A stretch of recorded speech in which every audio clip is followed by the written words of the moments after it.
In the forgotten wilds of northern Montana, there stood an abandoned farm. Knee-high weeds swayed in the wind, rust clung to every tin roof, and the creaking wooden door moaned like old ghosts whispering stories no one wanted to hear. But among the decay, someone once found a creature. Not a ghost, not quite a dog either. His name was Ranger. Ranger was a German shepherd, but not the kind people dream of raising. He once belonged to someone who didn't understand love, only power.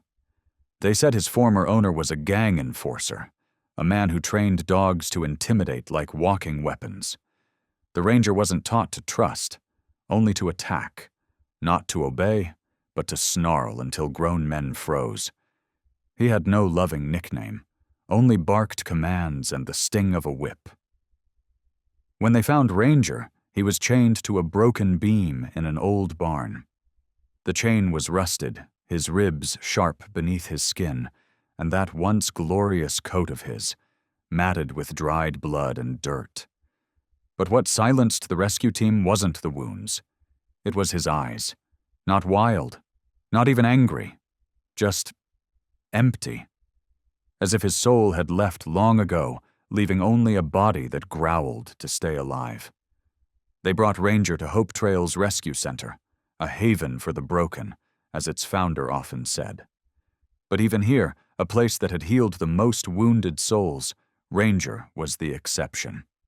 For 8 months, he never let anyone near without snarling or lunging, especially men. No one knew exactly what had been done to him, but whenever a man walked by, Ranger would bare his teeth, body lowered, ready to strike if the bars hadn't been there. A bold red sign hung on Ranger's kennel. Do not approach, dangerous. New volunteers were firmly warned. Don't even try to make friends. Some even suggested Ranger be removed from rehab and sent to a behavior isolation unit. But something in his eyes, yes, even when they were at their fiercest, made a few people hesitate. Something wordless, like a panicked child trapped in the body of a broken warrior. Ranger barely moved in his corner. He didn't play. He didn't bark. He showed no interest in the world beyond metal. He growled when approached, and turned his face to the wall when left alone. Blankets were shredded within days. Food had to be placed when he wasn't looking, or he'd back away, eyes locked on every hand movement, waiting for harm. No one blamed Ranger, but no one held much hope either. Until one early autumn day, a silver SUV pulled up to Hope Trails. And in that moment, something flickered in Ranger's lifeless gaze, just for a second, as a woman walked by. 1 second. For Ranger, it was the first ripple in a lifetime of silence. The woman's name was Elena Riker, a trauma therapist who worked with combat veterans. Her face had seen fear before, had faced panic attacks and guarded eyes that didn't trust light. In 2 decades of practice, Elena had looked into many eyes, but Ranger's, however fleeting, made her stop walking. Beside her was Leah, her 10-year-old daughter with tousled curls and a sketch pad hugged to her chest. They weren't there to adopt or to rescue. This was just a short weekend trip, something quiet to unwind. But not every trip ends the way it's planned. As they walked through the hallway of the rescue center, barks echoed joyfully from excited dogs hoping for attention. All except Ranger. He didn't bark, didn't jump, didn't beg. He just sat silently in the corner of his kennel, his back to the world, like he was punishing himself for still being alive. Elena stopped in front of kennel number 9. She didn't know why. She just did. Leah slowed beside her, her eyes catching the small sign, Ranger, beneath the name, bold warnings, do not approach, dangerous, not suitable for homes with children. Leah didn't finish reading, because that's when Ranger turned his head. His eyes met Elena's. No growl, no bared teeth, just a silent stare that looked numb. But Elena knew better. It wasn't numbness, it was exhausting. He was simply too tired to be afraid. She said nothing. She didn't move closer. She just sat down, far enough not to scare him, close enough to be present. Leah hesitated, then mirrored her mother, knees tucked to her chest, quietly watching. A few staff passed by. One large man walked close, and Ranger's body tensed. A low growl vibrated from his chest. The man quickened his pace without a word. Elena just observed, listening to the story Ranger's body was telling without words. "You see that?" she whispered to Leah. The girl tilted her head, still watching Ranger. "He's not mean," she murmured. "He's just scared." Elena looked at her daughter. Those young eyes had seen pain wrapped in armor before. Maybe it was all those years growing up beside a mother who healed others. Leah hadn't just learned how to see, she had learned how to feel. They stayed that way for a long time. No dramatic moments, no sudden breakthrough. Ranger stayed in his corner, silent. But when Elena stood to leave, he watched her. He didn't turn all the way, just a quiet glance over his shoulder. Then stillness again. That evening, Leah drew a picture.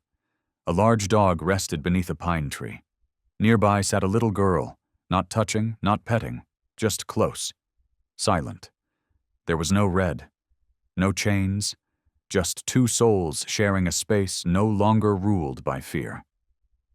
"Who's this?" Elena asked, seeing the sketch on the dinner table. "It's not a who, Mom," Leah said softly. "It's a moment when the dog wasn't being chased and didn't have to protect himself anymore." Elena didn't say a word, but in her eyes, and in the quiet that passed between mother and daughter, something had shifted. Ranger was no longer just a dangerous animal labeled unfixable. He had become a question, an unanswered one. And sometimes the questions that matter most are the ones we can't walk away from. The next day, Elena came back, and Ranger looked at her again. Not with pleading, not with that hardened, familiar threat. Just a gaze, steady, unwavering, as if he was asking why the woman had returned, and why she wasn't afraid.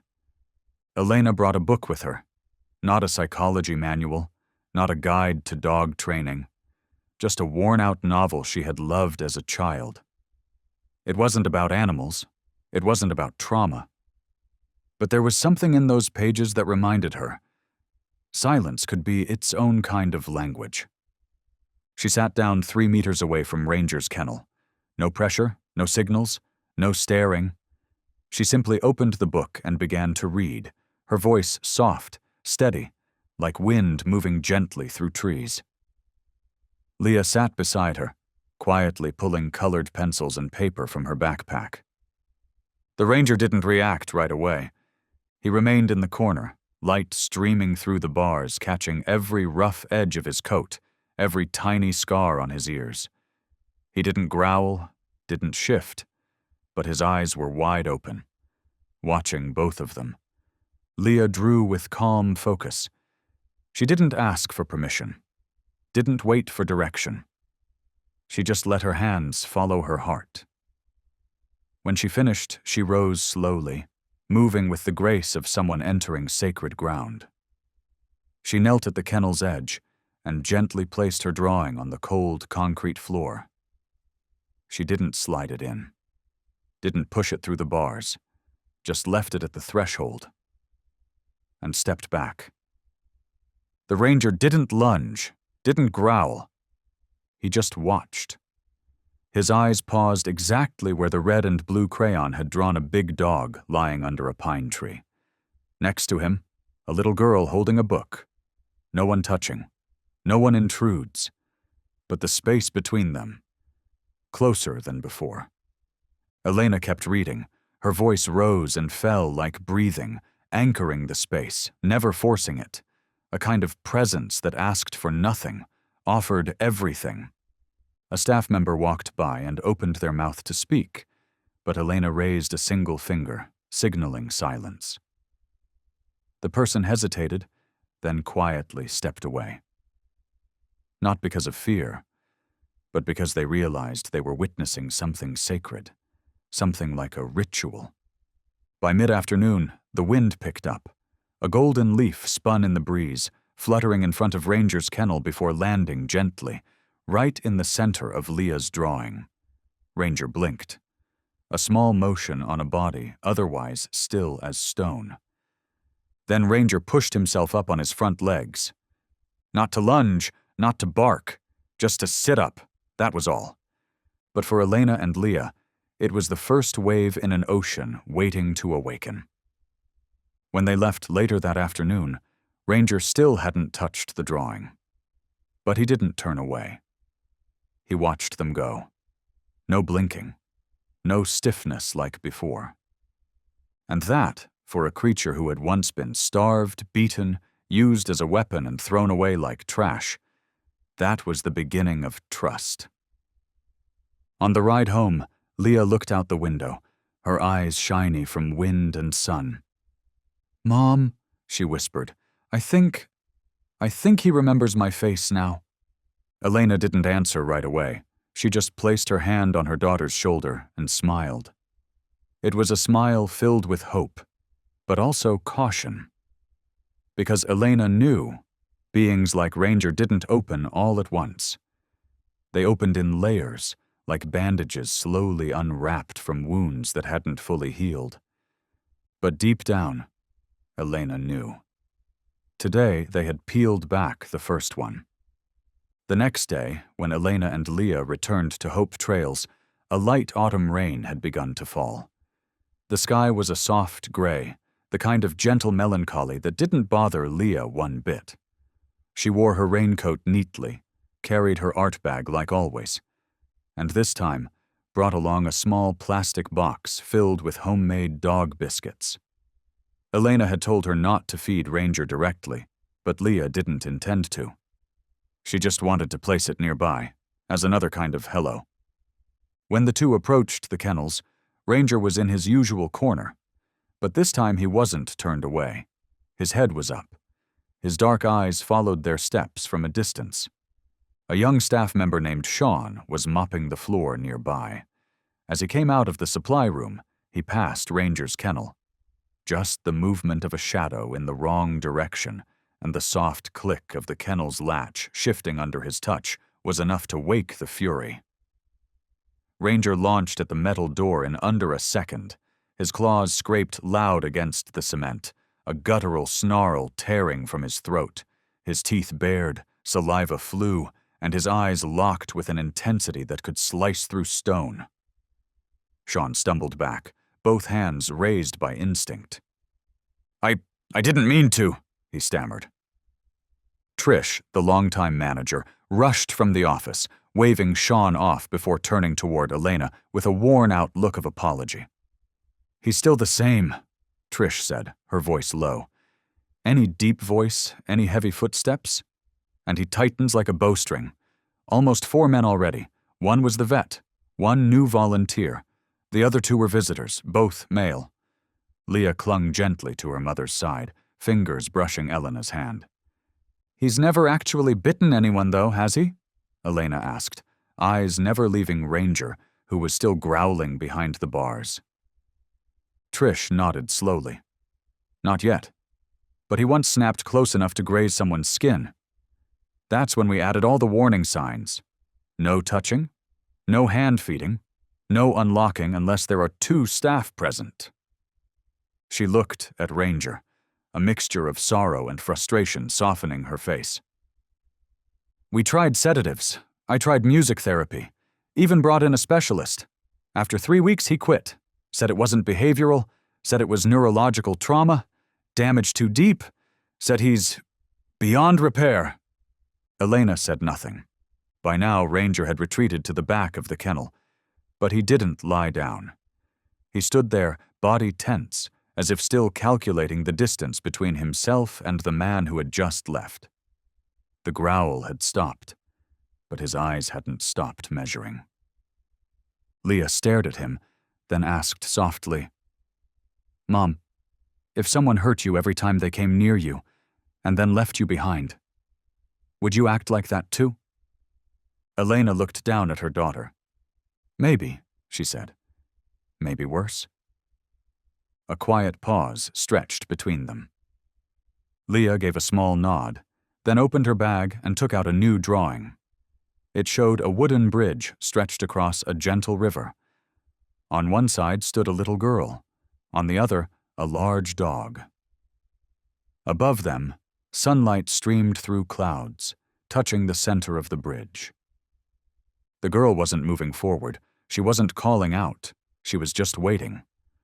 Leah placed the drawing carefully on the wet concrete, sliding it just close enough to the kennel door before stepping back. Elena didn't stop her. Trish stayed nearby, face still guarded. But Ranger didn't growl.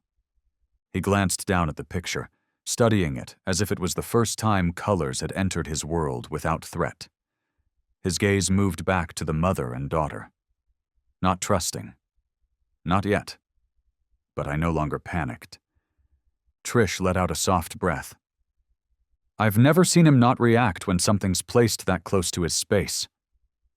Elena nodded slowly. Some things, she said, can't be trained. They have to be waited for.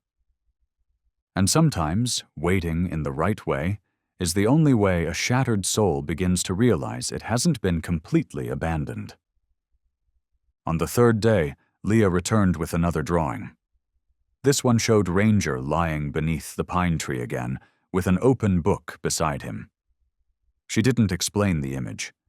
She simply placed it gently at the kennel's edge, stepped back, and sat down, eyes following every slight movement from the dog behind the steel bars. The Ranger didn't come forward, but he didn't growl. And for them, that was a victory.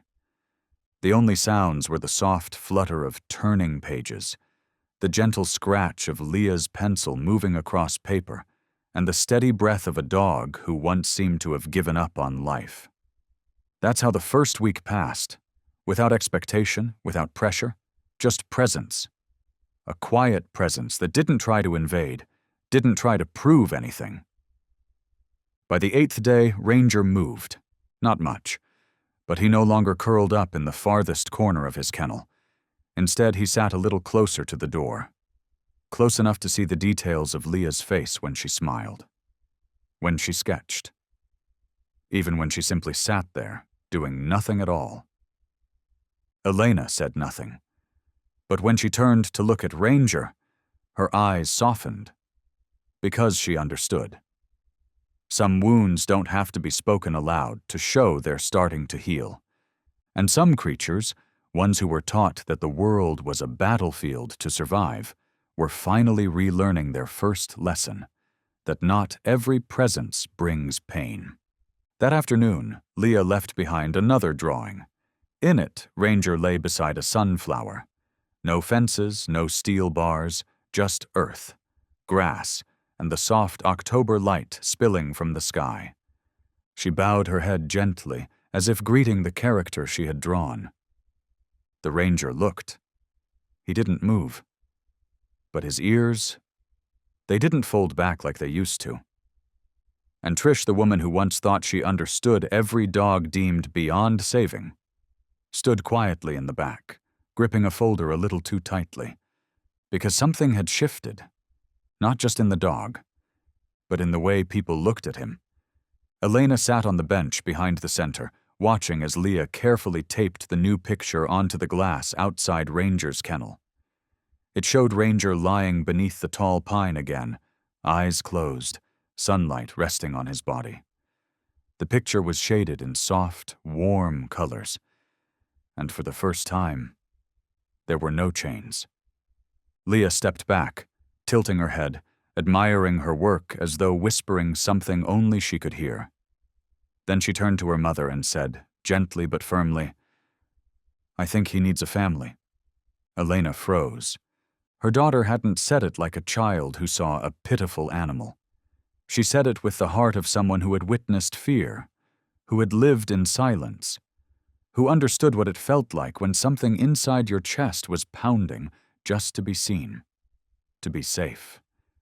Trish, the shelter manager, stepped quietly behind Elena and said in a hushed voice, "I know you're a doctor and experienced, but this is your daughter. Are you sure?" Elena didn't answer right away. She looked at Ranger, now standing near the front of the kennel, eyes tracking Leah's every movement. No growling, no flinching, just watching, a gaze no longer weighed down with panic. "I'm not sure," Elena said honestly, "but I think if anyone's going to give him a chance, it should be us." Trish nodded once. She said nothing more and stepped back. That night, while Leah slept, Elena sat alone in her small office. In front of her were medical files, behavioral reports, and the list of special conditions required by the center for anyone who dared consider adopting Ranger. Every line reads like a warning. Every sheet is a reminder. This was a decision that could put her family's safety at risk. But Elena saw something different. She saw a soul still fighting to exist after its trust had been crushed by human hands. She saw defiance, not as aggression, but as a scream that had never been heard. And at that moment, Elena wasn't a therapist, wasn't a mother weighing pros and cons. She was simply someone who had learned how to listen to the things that couldn't be spoken. Because some souls don't need fixing. They just need someone willing to sit beside them, quietly, without conditions, without force, just to be there. The next morning, Elena returned to Hope Trails with a new folder in her hand. She walked straight to Trish's desk. "I'd like to apply to be a ranger." Outside the glass, Leah was crouched in front of the kennel, reading softly from her favorite book. Her voice was barely louder than the breeze. And Ranger didn't turn away. There was no growling, no retreat, just a slight lift of the ears, a soft tilt of the head, and a slow, almost tentative flick of the tail as it brushed the ground in a motion too gentle to ignore. Elena stood at the edge of the hallway, quietly watching. In her hands was the adoption file, signed, stamped, and complete with every clause the center had requested. She knew this wouldn't be easy, but she also knew, if ever there was a right moment to step forward, it was now. Now, when the most guarded soul had cracked open the smallest door to trust. At the far end of the corridor was the boardroom, hidden behind a heavy wooden door and walls lined with photo frames, pictures of dogs once lost, now healed, now home. But none of them looked like Ranger. Inside, 6 people sat around a long table. The head veterinarian, a behavior coordinator, the center director, and 3 members of the community board. They had all read the file, and they all had questions. Elena took her seat, spine straight, eyes steady. She had sat in rooms far more tense than this. But this one felt different, not because of the risk, but because what was on the line was the chance for one life to finally be lived. The first to speak was Dr. Morgan, a silver-haired woman with glasses and a voice that was slow but carried weight. "I see you're a single mother, 10-year-old daughter. Are you certain that bringing a dog with this level of behavioral risk into your home is safe?" Elena responded immediately, without hesitation. "Nothing is certain, but I know how to assess risk, and I'm not applying out of pity. I'm doing this because I see the possibility of recovery, and because my daughter sees something we're all overlooking." Another board member, Mr. Benson, the community representative, folded his hands on the table and leaned in slightly. "You've treated severe PTSD cases. Some of your patients had histories of violence. Why do you believe a dog used as a weapon can change?" Elena didn't flinch. "Because I've seen that look before, in therapy sessions, on the faces of people who thought there was no way back, and every time I've learned something. Anger isn't destruction, it's desperation, when someone has no idea how to be accepted.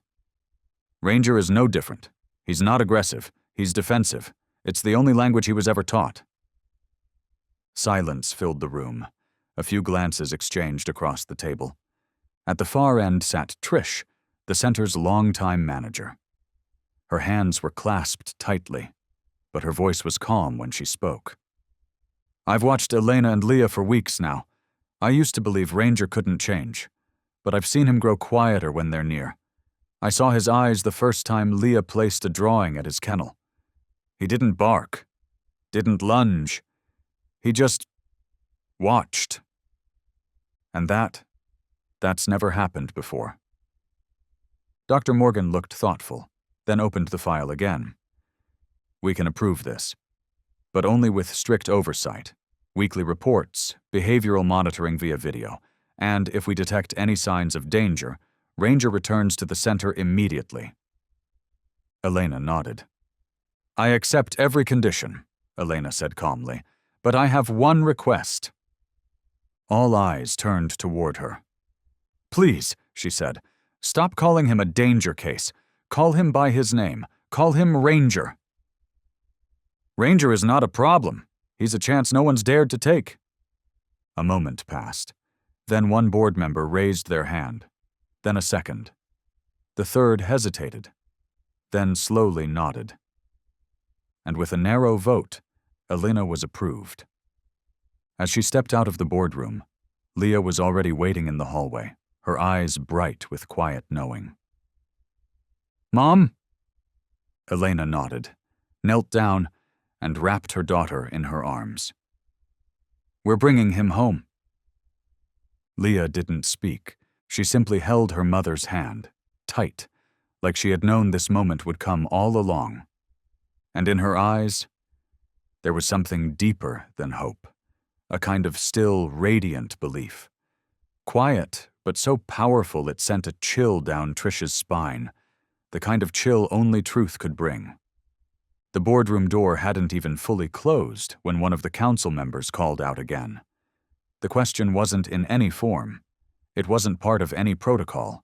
It came from a place he couldn't fully explain. "Elena? Why him? With that history? With that risk? Why choose the one everyone else gave up on?" Elena turned back. She didn't look away. "I didn't choose Ranger because I think I can change him. I chose him because I believe no one should be defined by the worst thing that's ever happened to them." The man nodded slowly, as if hearing something he hadn't dared to believe before. Elena didn't elaborate. She didn't need to.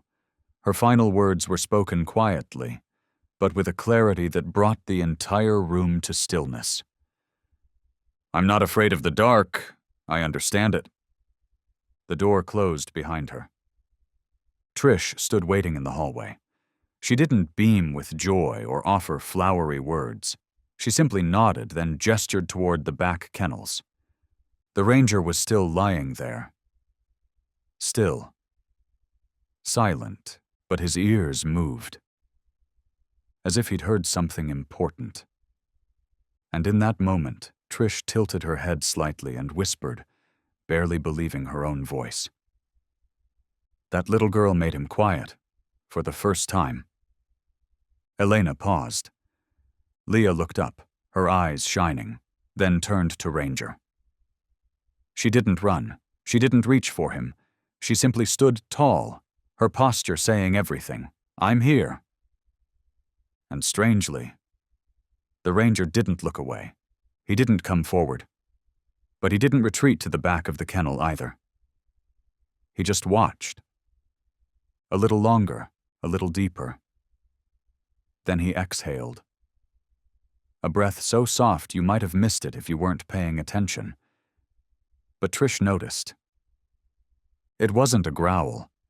It was the letting go, just a little, of the invisible armor he'd worn for so long. That night, back at home, Elena couldn't sleep. She made a cup of tea and stood by the window, watching the moonlight spill across the porch. Leah was sound asleep, clutching her old teddy bear, her face still glowing with quiet joy. Elena wondered if she was being reckless, if she was putting her daughter at risk for the sake of one dog who'd been through too much. But then she remembered something an old colleague once said at a trauma recovery shelter. The things we call risks are sometimes the only things that save someone else. Elena sat down and opened Ranger's file again, page after page of behavior assessments, medical reports, warnings in bold red ink. But through it all, her mind kept returning to something that wasn't on any page. The way Ranger looked at Leah, not angry, not afraid, just waiting. And at that moment, Elena closed the folder. She didn't need to read more. Because tomorrow they will begin a new chapter, not with a plan, but with belief. Early the next morning, Montana greeted the day with a thin veil of mist draped across its open fields. The air was crisp, clear, and the sky stretched wide like it was waiting for something peaceful to begin. Elena's silver SUV rolled into Hope Trails just as the first golden light spilled onto the grass. Leah sat in the back seat, holding a small satchel filled with drawing paper, colored pencils, and a notebook she called her healing journal. Trish was waiting at the door. No one spoke much. There was no need. Everyone understood this wasn't just another morning. Not for Ranger. Not for anyone who had ever seen that dog snarl, recoil, or disappear behind a fortress of steel and fear. Ranger was still in his kennel, like always. But today, his eyes were different, not full of trust, but be aware that something was shifting. Elena and Leah stood a few steps away, not calling, not coaxing. They opened the SUV's back hatch. Inside was a thick, padded blanket and a worn old quilt laid neatly across the space. Trish gently placed some of Ranger's favorite food on a cloth nearby, then stepped back. 10 minutes passed. No words. 20. Still nothing. 35 minutes.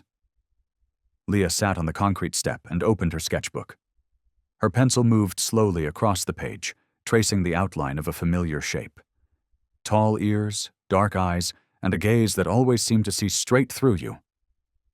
At minute 42, the Ranger moved. He stood, not quickly, but with the careful tension of someone testing each stone in a bridge they weren't sure would hold.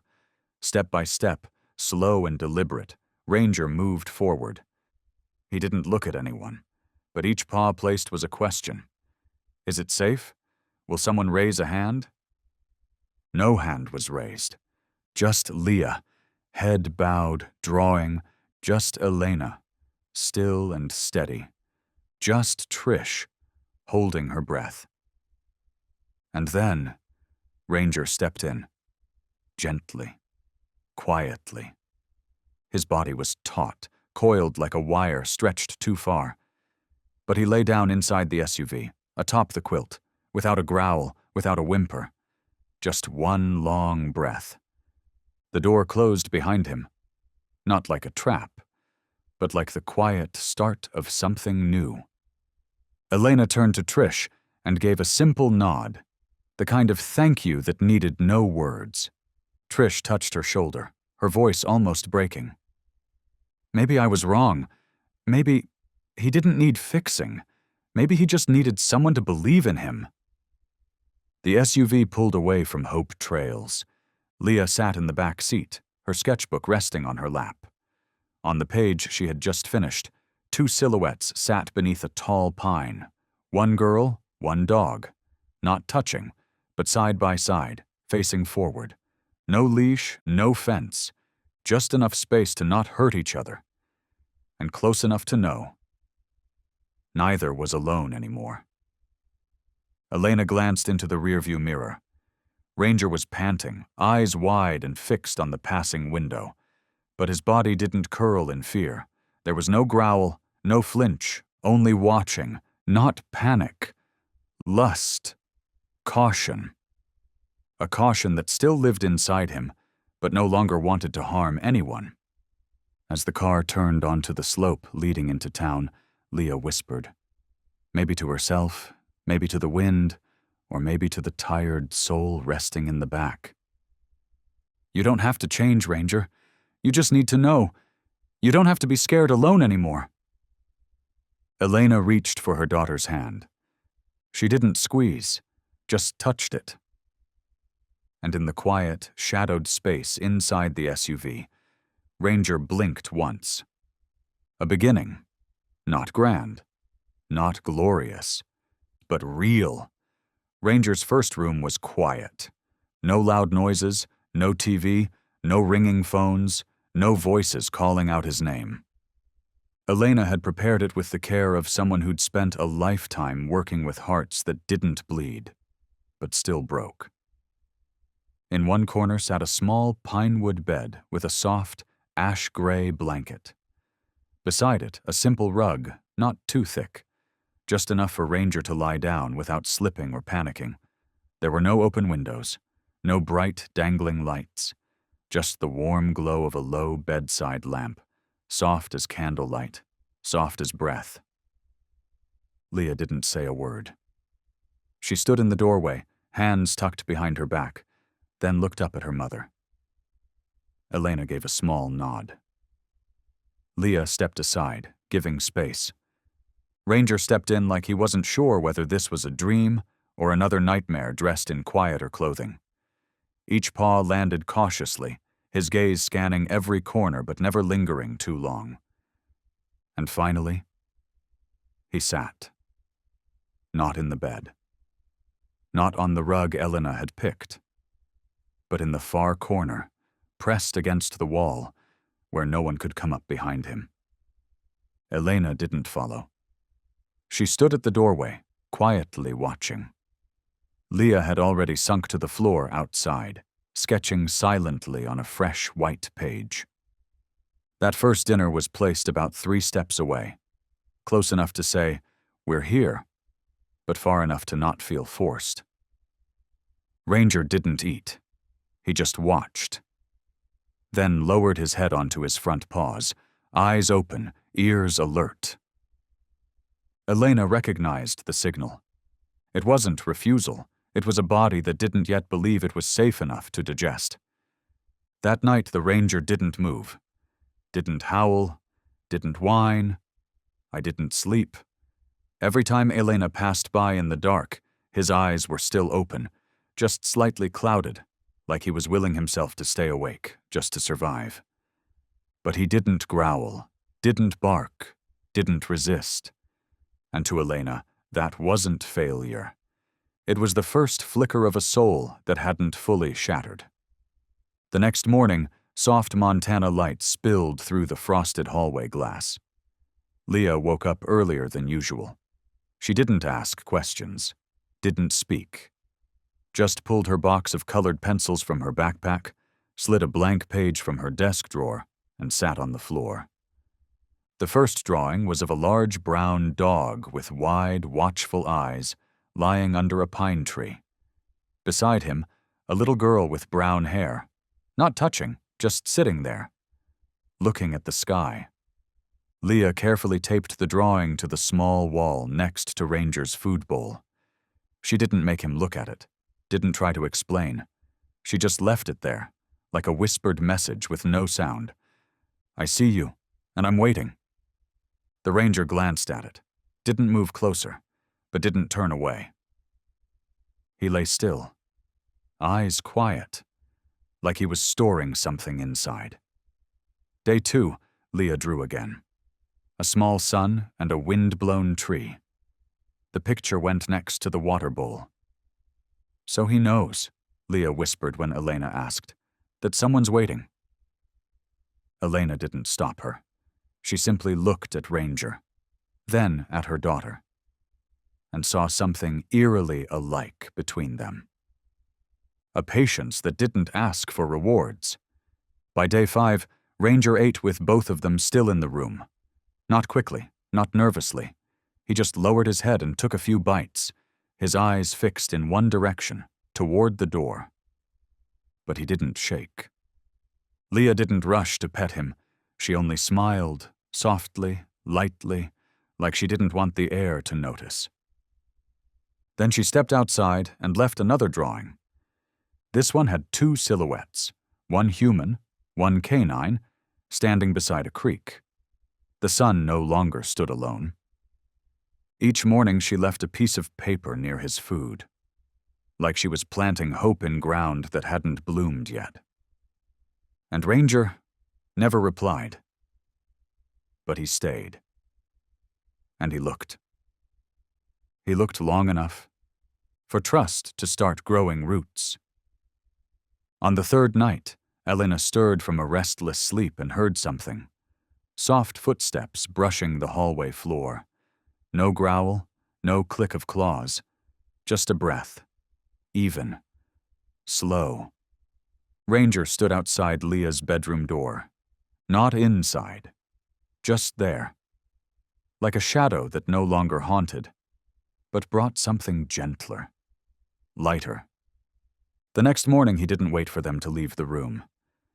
Ranger walked to his bowl, lowered his head, and ate bite by bite, calm, unhurried, no longer scanning the door.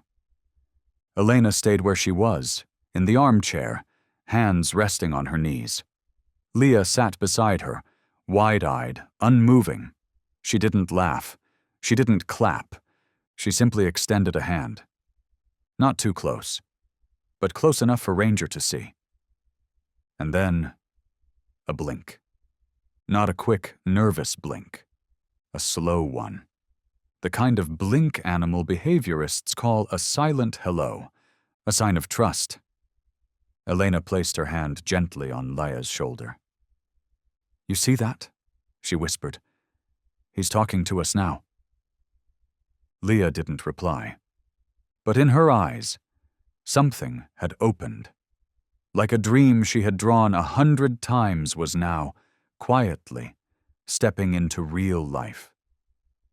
And for a dog who once embodied nothing but fear, one blink, just one, was enough to change the entire world.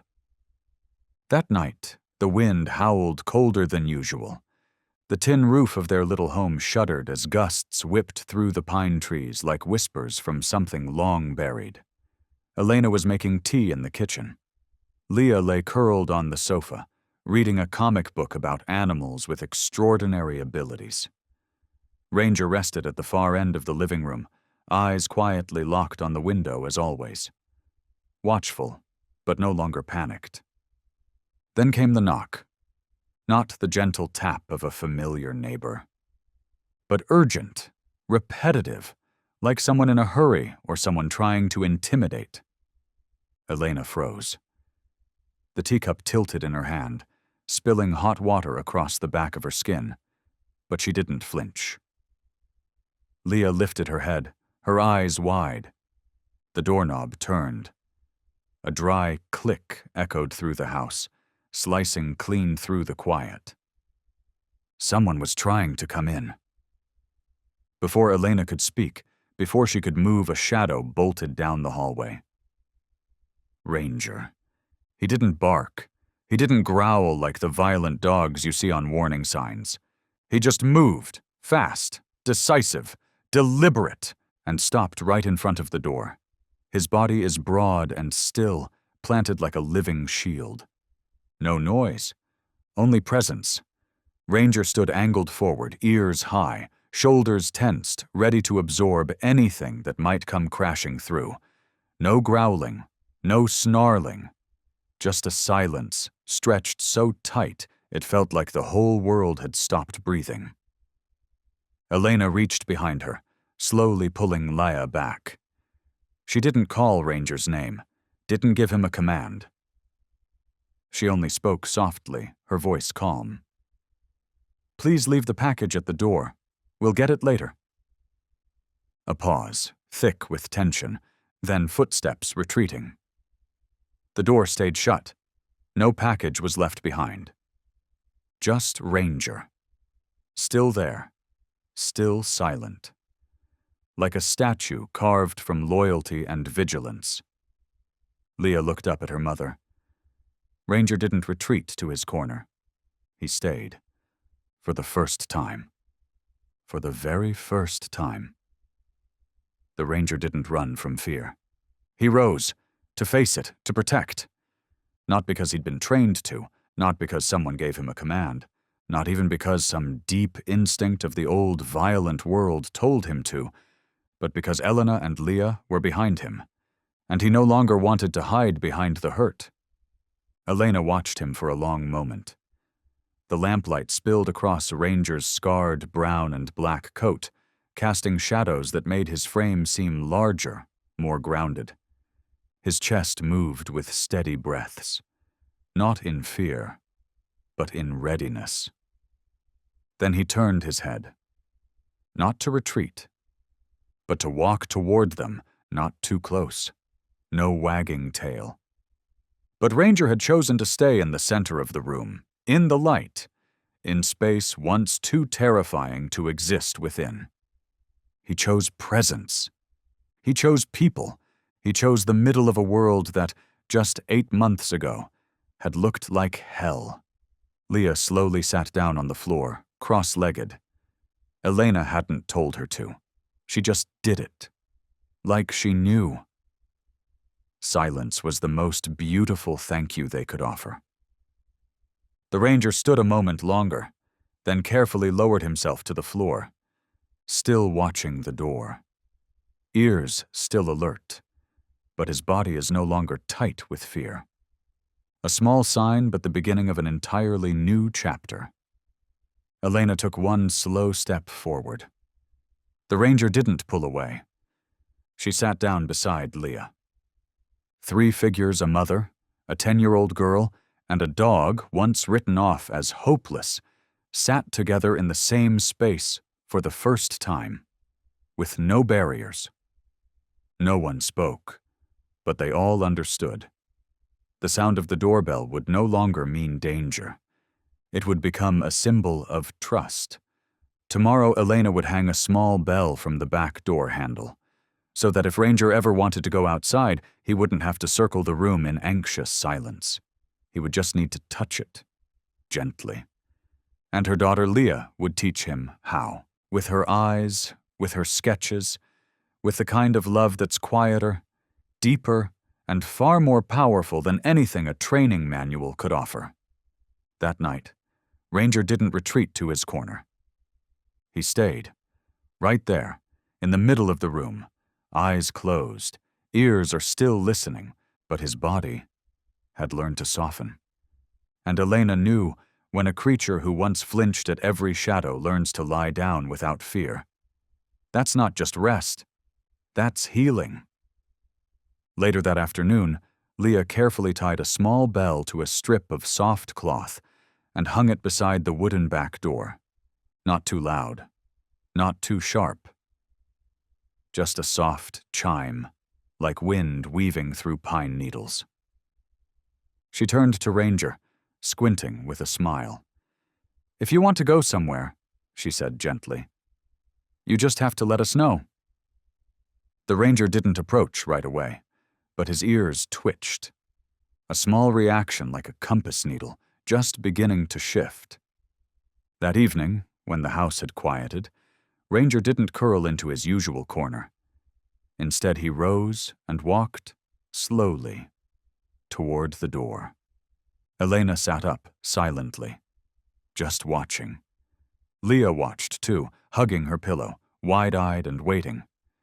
Ranger lowered his head and tapped his nose against the strip of cloth. Chime.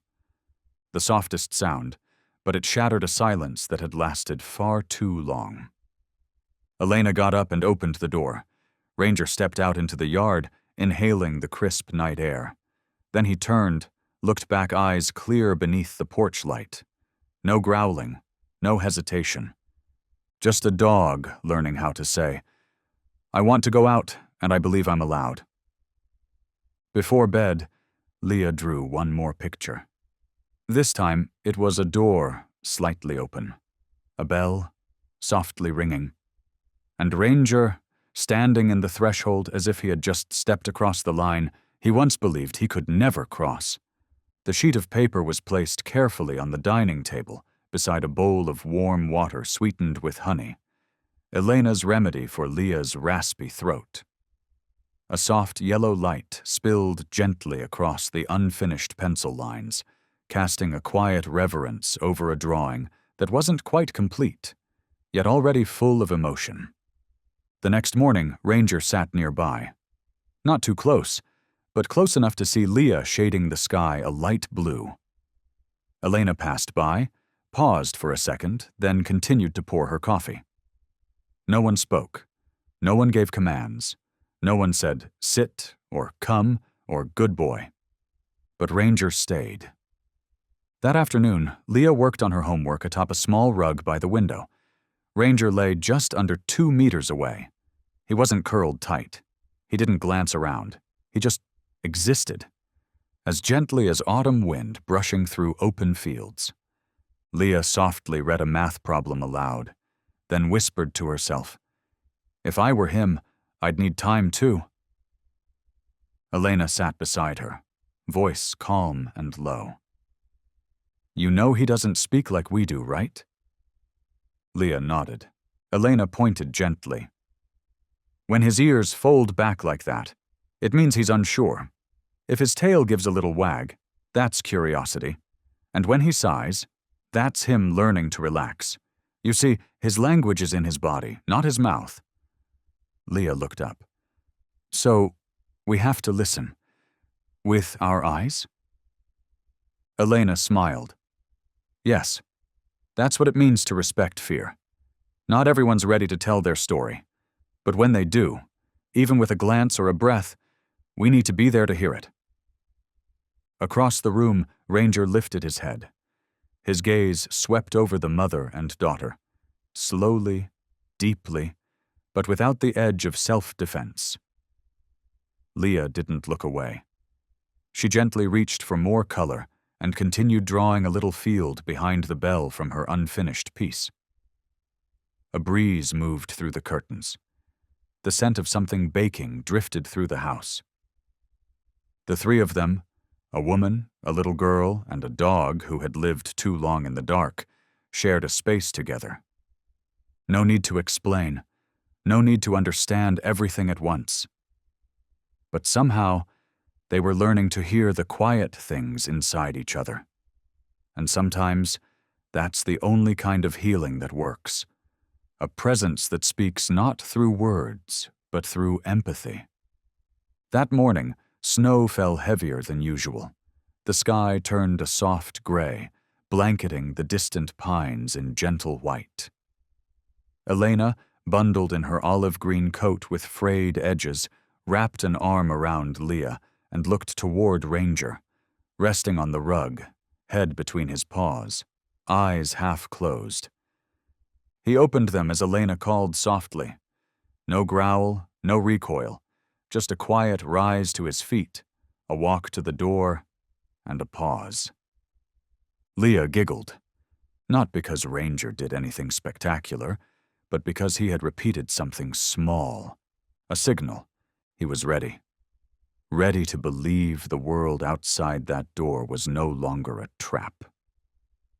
3 shadows, one tall, one small, one padded with fur, walked slowly along the forest path. The sound of snow compressing beneath boots and paws whispered like a conversation with the earth. Leah talked about her dream, how she and Ranger were sitting on Mars. Elena laughed, encouraging her with questions about oxygen and gravity. A ranger walked between them, ears alert, tail swaying. Cautious, yes, but no longer stiff with fear. They turned onto a narrow trail toward the thicker pines. It was one of Elena's favorite places to let Ranger breathe in the scent of wilderness, to hear the trees creak under snow, to replace the harsh sounds of his past with something gentler. Leah bent to pick up a fallen pine branch, ready to draw in the snow. But Ranger stopped, abruptly. His ears shot up, nose drops. His body tensed. Not like a pet, but like a creature who had once hunted, or been hunted. Elena gripped Leah's hand, pulling her close. Her voice dropped, steady, not afraid. "What is it?" Ranger didn't bark, didn't growl. He crept forward, step by slow step, then broke into a sprint. "Ranger!" Elena shouted, boots slipping on ice as she ran. Leah followed, not even registering fear, only instinct. Go after him. 2 turns, a low patch of woods. And there he was, frozen in place. In front of him lay a man, young, sprawled in the snow, eyes shut, lips blue. Next to him, a toppled backpack, strap twisted. Elena dropped to her knees, fingers searching for a pulse at his wrist. It was faint, but it was there. And his breath, barely more than fog. "He fell," Leah whispered, her hand trembling on Elena's shoulder. Elena nodded. "Slipped, maybe. Sprained ankle, hypothermia." She pulled out her phone and quickly dialed the local emergency number. Her voice was steady but fast, giving coordinates and condition updates, while her other hand hovered near Leah's shoulder. Meanwhile, the ranger did not move. He stood firm, a living statue, silent, watching. Every now and then, he would lower his head to sniff the unconscious man's arm, then lift his gaze again, ears perked, alert for the sound of incoming engines. "When the team gets here, the ranger might react." Elena began to warn, but she stopped. The ranger looked at her. Not with fear, not with the waiting for command look of a trained dog, but as an equal, a companion, a soldier checking in with his partner. When the 3 rescue trucks arrived, men in heavy jackets, boots crunching on snow, voices loud and urgent, Elena stepped in front of them and placed a calm hand on Ranger's neck. "It's okay. They're friends," she whispered. Ranger hesitated. Just a beat, but he didn't growl, didn't back away. He stayed rooted, eyes locked on every movement as they lifted the man onto the stretcher. Only after the injured hiker was safely inside the ambulance did Ranger exhale. A slow, deep breath. His head dipped, as if something ancient inside him had just completed itself. That night, the crackling of the wood stove cast warm flickers across the walls. Leah was coloring again. This time the drawing was clear. A snow-covered forest. Ranger curled beside a stranger, his eyes no longer sharp with fear. Instead, they said, "I was once left behind, but I won't do that to anyone else." Elena sat beside her, gently stroking her daughter's back. Then she looked across the room. The ranger was there, not in a corner. Close. He turned his head when their eyes met. No tail wagging, no dramatic gesture. He didn't need one, because the most important things had already been said. Through action, through presence, through the choice to save, not flee. And that kind of decision? No one can train it. You have to choose it. Later that evening, with the scent of melted snow and pine still clinging to the house, Elena checked her email like she always did before bed. The top headline stopped her breath for a second. Dog rescues hiker in freezing forest. Ranger's story shakes social media. It was from the rescue team. A simple post, no edits, no embellishment, just truth. And within that truth, transformation. Awakening. And a trust that wasn't trained, but healed. The first photo showed Ranger lying beside the fallen man, one paw firmly planted in the snow. Unmoving. Unshaken. The second? Ranger standing slightly in front of Elena as the rescue team approached. Not blocking. Not snarling. Just watching. He wasn't a cornered animal anymore. He was a protector. A soul who now knew how to tell danger from help. The comments rolled in. Raw, tender. I gave up on aggressive dogs, not anymore. My son came back from Afghanistan with PTSD. I see him in Ranger. Thank you, Riker family. Only someone who's broken inside can recognize a soul that's shattered. Elena read every word, slowly. Leah sat quietly nearby, sketching like always. But tonight, she didn't keep the drawing to herself. She slid it across the table. At the top, in careful handwriting, he chose to stay. And below it, Ranger. Not curled up, not hiding, standing tall, in a white field of snow, a quiet anchor in a world that had just been reminded what it meant to hope. Elena turned to her daughter. They didn't speak. Leah just nodded. Because everything that needed to be said had already been drawn with the heart. And every wound, if listened to the right way, will always find its way back home. The next morning, as Elena brewed coffee in the fog-draped kitchen, a soft ding sounded from her laptop on the table. A new email had arrived. The subject line was simple, but it stopped her hand mid-stir. Hope Trails, regarding Ranger. Elena opened it. The message was brief but more sincere than anything she had ever received from the center. We owe you an apology for seeing Ranger as a case file, a behavior report, a red-tagged liability, and not as a soul trying to find its way back to itself. Below that was an invitation. Hope Trails was hosting a special gathering for potential adopters, specifically those hesitant about dogs labeled behavioral risks. They wanted Elena and Leah to return, with Ranger, not to prove anything, but simply to be present, to stand as quiet, living proof that what seems impossible can become real if someone waits long enough, deep enough, and real enough. Elena reread the final line, written in Trish's own hand. I was wrong about Ranger, and if he can change, then I believe others, human or canine, deserve a second chance too. Outside on the porch, Leah sat with Ranger curled against her legs. In her hand was a small card, her first card, since this journey began. On it, she had written, I don't know what you'll do next, but I know this. Any place where someone waits patiently for a soul to be itself, that place can be called home. Elena stepped outside and sat beside her daughter. You want to go back? Leah nodded. No hesitation. Not to boast, not to be heroes, but to remind those still uncertain that every wound, as long as it still breathes, can come back to life. And Ranger, the dog once surrounded by red warning labels, was now fast asleep against Leah's lap. Daylight sleep. The kind only those who've lived with fear can understand. Because sleeping in daylight is a declaration, a whisper.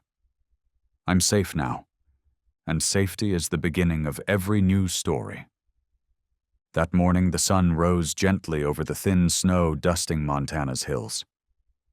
Elena drove slowly, her hands steady on the wheel like she had learned to be through years of therapy work. Leah sat beside her, not clutching books or toys like usual. Only one thing in her hands, a folded drawing. Inside was a simple scene. 3 figures, a mother, a child, a dog, standing before an iron fence. But this time, the gate was open. The gate at Hope Trails creaked open with its familiar rusty groan. Ranger stepped down from the car without being called. No backing away, no glancing side to side, just one look at Elena, at Leah. A look that asked, "Can I?" A look that trusted the answer would be yes. Then Ranger stepped forward.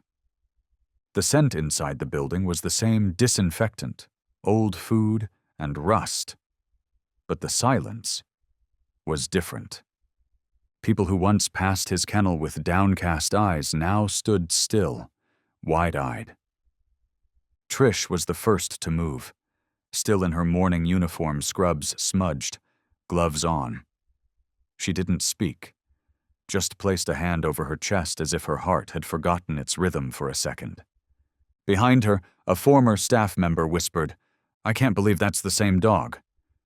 Ranger didn't wag his tail. He didn't have to, because he wasn't returning to the past. He was walking through it, like someone once caged, now walking back not to relive but to bear witness. I survived. Leah reached out her hand, not touching, just placing it gently near Ranger's side, like she had done that very first day by the kennel bars. The Ranger didn't turn away, and for the first time, in a space that used to be his prison, he lay down. Not from exhaustion, but from peace. No words were needed, no speeches, no behavior charts, just a deep exhale, a small hand nearby, and a door that used to be shut. Now wide open, hingeless, proving one thing: trust, no matter how many times it shatters, can be mended. And love, when persistent enough, can undo even the most stubborn fears. In a quiet, sunlit room at the back of the center, Elena stood before a small podium. Behind her, Leah sat calmly beside Ranger, his head resting across her knees as if the busy room around them simply didn't exist. Elena scanned the audience: prospective adopters, former staff, some who had once whispered caution into every folder marked aggressive. She began. "I didn't train Ranger," she said softly. "I just showed him this place was safe. I didn't command, I didn't force. I just stayed. Quiet, like a light in a room gone dark. And one day, he stepped out of the shadow on his own." No one moved. They weren't just listening. They were feeling. Elena continued, her voice not loud, not showy, but steady, warm, and rooted in something deeper than authority. "I've worked with many people carrying wounds no one can see," she said. "They don't scream for help. They just retreat into corners and pray someone won't give up on them. Ranger was no different." Her eyes scanned the room, kind but unflinching. "And today, I don't want you to see him as a miracle story. I want you to see him as proof that sometimes, to help a soul open its door, you don't need to knock harder. You just need to wait on the steps long enough." From the middle rows, a young woman raised her hand, voice trembling. "I have a dog who reacts badly to men. Everyone tells me to give up, that she'll never change." She choked back her breath. "But seeing Ranger today, I'm starting to think maybe I just haven't waited long enough." Leah lifted her head. Her gaze carried something luminous, something stronger than her 10 years. She didn't raise her voice. She didn't need to. "I used to think dogs only needed love," Leah said. "But now I know. They need patience, too. And someone who listens." Ranger didn't change because anyone forced him. He changed because someone waited long enough for him to believe he was worth trusting again. The room fell silent. But it wasn't the awkward silence of people unsure what to say. It was the sacred kind, the silence that follows something real settling into the hearts of everyone listening. And right then, Ranger lifted his head, slowly, gently, and rested it on Leah's arm. There was no sound, no applause, no commands, but every person in the room felt it. The softest ending to the deepest lesson one no book could teach. A few days later, as winter slowly stepped back to let the first touches of spring sunlight peek through the bare branches, Elena began hanging the first photos on the wall across from her desk. They weren't artistic photos. Some were blurry, others cut off halfway, hands clearly shaking as they were taken. But to her, they were irreplaceable moments. The first photo showed the day Ranger stepped into their home. Not because he was commanded, but because he chose to. In the image, he stood at the threshold, body tense, eyes locked onto Elena and Leah as if to ask, "Is this real?" Next to it was a picture of Leah sitting on the floor doing her homework, while Ranger lay nearby, his head tilted slightly, ears perked up as though he were listening. Elena called that the first lesson in co-presence. Being there, but never intruding. Then came the photo of Ranger standing firm at the front door after that night of strange noises. No intruder came. But that didn't matter. Because that night, no one had to call. No one asked for protection. And yet, a living being had chosen to stand guard. Not out of instinct, but out of will. Elena placed that photo in the center.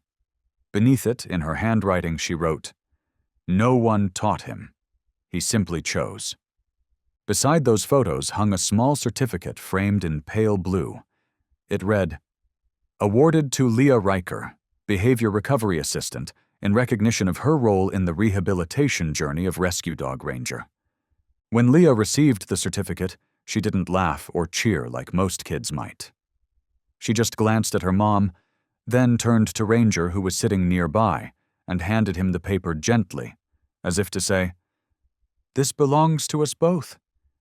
Elena would never forget that moment, not because of the paper, but because of the way Ranger, who once flinched at any beam of light, looked directly at Leah. No growling, no hesitation. She let out a quiet breath. Not because everything was perfect, but because even the deepest cracks now had somewhere to begin healing. And that wall with its imperfect snapshots, tilted smiles, and quiet eyes had become something like the heart of the house. A heart that remembered. A heart that revived. And most importantly, a heart that loved without needing anything in return. The Ranger no longer stayed hidden in corners, no longer pressed his body to the wall like air itself was something to be feared. He had started moving not because he was pulled, but because he wanted to. Quietly trailing behind Elena from room to room, still cautious, but no longer haunted. In the mornings, he waited outside Leah's bedroom door. No scratching, no whining, just lying there. And when the door opened, Ranger stepped in not to find a hiding spot, but to settle down right in the sunbeam spilling across the floor.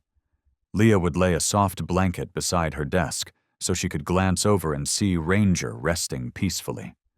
She no longer needed to check for flinching footsteps or fearful panting. In the kitchen, when Elena prepared meals, Ranger no longer backed away when she opened a drawer. He simply raised his head, tilted it, curious, not afraid. And by evening, when all three sat by the fireplace, Ranger no longer kept a wide distance. He curled near Leah's feet, ears relaxed against the rug, eyes shut in a rare, deep sleep. This wasn't a submission. It was companionship. Elena sat once more by the window, red pen in hand, noting a new entry in Ranger's recovery journal, not about behavior, but emotion.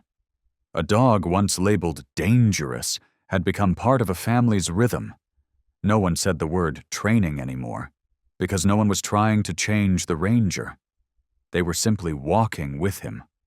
On the wall, Leah had just taped up a new drawing. A simple scene, a girl doing her homework, Ranger lying close by, and Elena reading in the background.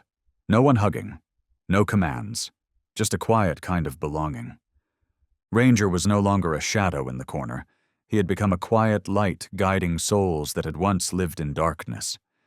By the fireplace, as Montana's evening wrapped the world in a snowy hush, Elena sat with a warm cup of tea in her hands. Leah rested her head on her mother's knee, drawing in a fresh notebook. And Ranger lay between them, chest rising and falling slowly, caught in a rare, deep sleep, the kind only known by those who have finally realized they no longer have to keep guard. No one spoke, only the soft glide of pencil on paper, and the steady breath of a soul once thought to be broken. Elena set her teacup down and stared at Ranger for a long while. In the soft glow of the fireplace, his fur seemed fuller now, the burned amber streaks along his back glowing gently like polished pine wood. But it wasn't his appearance that moved her most. It was the stillness, the quiet presence. Not because he was trying to prove anything, but because for once he didn't have to. She whispered, almost like a prayer meant only for him. You don't have to become anyone else. Just be you. And live. No one had asked Ranger to be cheerful. No one forced him to be friendly. They had simply waited. Patiently. Like someone waiting for a late-season breeze to slip through a doorframe without shattering the morning light. And maybe that was what saved him. Not commands, not techniques, but unconditional acceptance. The next morning, Elena found a small piece of paper taped to the wall. Leah had written in purple marker, the letters a little wobbly but heartbreakingly sincere. No one's really broken. They're just learning how to heal. Elena folded the note and tucked it into a tin box filled with little memories, the ones worth keeping close. Each day with Ranger now felt like another patch sewn onto a tattered armor of trust. He hadn't forgotten his past. But he wasn't drowning in it anymore either. He was living. Truly living. Like someone who had walked through fire and smoke not to tell stories of survival, but to quietly guide others through the same storm. And that is how memories heal. Not by being erased, but by writing a new chapter, one softer, one kinder, and true to the very last word. The apple tree behind the house had started to bloom. Tiny white buds peeked out from a thick layer of green, signaling that spring had returned. Not just to the frozen earth, but to the hearts that had weathered it too. That afternoon, the sky was as clear as glass. The wind brushed against their cheeks, carrying the scent of fresh soil and the delicate perfume of apple blossoms. Elena spread out a small blanket on the lawn. Leah curled into her mother's arms. And beside them, Ranger, the dog once feared in every behavioral report, lay on his side, eyes closed, one ear twitching to the bird song above. No one spoke, and no one needed to. Because true peace doesn't have to be named. It simply exists, woven into steady breaths, into a grateful glance from Leah to Ranger, returned with a quiet flick of his gaze that seemed to say, "We're right where we belong." Overhead, a blossom floated down and landed softly on Ranger's back. He didn't shake it off. He didn't rise. He just lay there, still, as if agreeing with everything that had come to pass. Elena gave her daughter's hand a gentle squeeze. "We made it," she whispered. "Through winter, through the nights, through the growls. Now it's time to live." Leah nodded faintly. She sat up, reached into her worn fabric pouch, and pulled out her sketchbook, its corners frayed with time. With pencil strokes fine as hair, she began to capture the scene before her. Not with flair, not with embellishment, but with the soft truth of what was. At the heart of the drawing was a single apple tree. Not the tallest, not the prettiest, but its branches stretched wide, as if cradling 3 small lives beneath its bloom. A mother, a child, and a dog. No bold outlines, no separation, just shapes melting into one another, as if they'd belonged together long before pencil met paper. Leah looked up and met Ranger's eyes from a short distance away. His eyes were open, but he didn't move. When their eyes met, she smiled. Not the smile of victory, but a quiet thank you for presence, for trust, for choosing to stay. In the bottom corner of the page, she wrote a single word: home. Elena didn't speak when Leah handed her the drawing. She just looked for a long time, then placed a hand gently on her daughter's back. "You didn't just draw a picture," she said softly. "You drew the journey." From a cold steel kennel in Montana. from a dog once thought unchangeable, from fears that once hid in every half-bite, every desperate attempt to disappear into shadow. And now, here they were, beneath a blooming apple tree, in the gentlest sunlight spring could offer. Ranger tilted his head slightly and sniffed the breeze, and Elena understood. He could smell something deeper than calm. The word on that sketch wasn't just a name. It was a vow that no matter how jagged the past, every creature deserves a place to belong. A promise not spoken, but drawn, in a glance held too long to be cautious, in a body that dared to lie down without flinching, in those first quiet steps out of the darkness without ever looking back. The story of Ranger drifted beyond Hope Trails, like petals caught in the wind. Local news outlets began covering his journey. A radio station invited Elena to speak about the quiet transformation they had all witnessed. Leah's drawing, titled Home, was shared thousands of times online, captioned with just one simple sentence: "Don't call them broken dogs, call them souls waiting to be healed." Soon after, Hope Trails, once the place that had taped a "Do Not Approach" sign on Ranger's kennel, launched a brand new program. They named it Recovery Without Judgment. On a soft Friday morning, Elena and Leah were invited back for the launch event. Ranger walked beside them, calm and unhurried down the stone path leading into the main hall. No leash, just quiet companionship. One staff member, who had once witnessed Ranger's snarls and bared teeth, froze in place when they saw him now. Serene, self-contained, moving as if each stone beneath him had been carefully chosen in advance. During the ceremony, the center's director spoke. "We were afraid of him once," she admitted. "And then, we learned to listen." A very specific kind of silence swept through the room. Elena didn't give a speech. Neither did Leah. They simply stood together, like they had under the apple tree that afternoon. No need to explain, because anyone who has ever been afraid knows. The most important truths often live beyond words.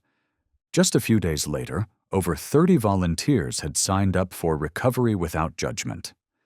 They all wrote the same reason on their applications: "Because I believe every being, even human, deserves one more chance to begin again." And Ranger, the dog once deemed unadoptable, had become the symbol of that belief. Not through miracles, but through something far simpler. The understanding that some wounds don't need fixing. Just a little more time to stay, and they'll know how to heal. On an early summer morning, Elena stood on the stage of the National Rescue Conference, facing hundreds of staff members, volunteers, and specialists from across the country. Down in the front row sat Leah, one hand resting gently on Ranger's back. Ranger, who lay still, his head on her lap, eyes half closed, as if listening not with ears, but with heart. Elena didn't bring a speech. She brought a single drawing.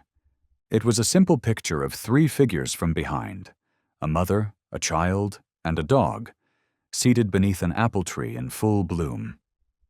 The sky above them was scattered with white blossoms. In the bottom corner, barely visible, were 5 handwritten words: "No one is ever hopeless." Elena held the drawing up. Then she began to speak, not as a professional, but as someone who had once witnessed something the world might have called impossible. "I'm not here to share a method," she said softly. "I'm not speaking today as a therapist. I'm here as a mother, as someone who believes that sometimes the best thing you can do for a wounded soul is to sit beside it. No expectations, no pressure, just be there, quiet, present." Rangers didn't need to be trained. He needed someone patient enough to wait. And I believe that every shelter, every foster home, every family, if they can shift from fear to understanding, from control to connection, can become a place where healing begins. No one needs to start over. They just need to keep going, with a hand that reaches out at the right time. The room fell still. A few people wiped away tears. Others squeezed their hands beside them.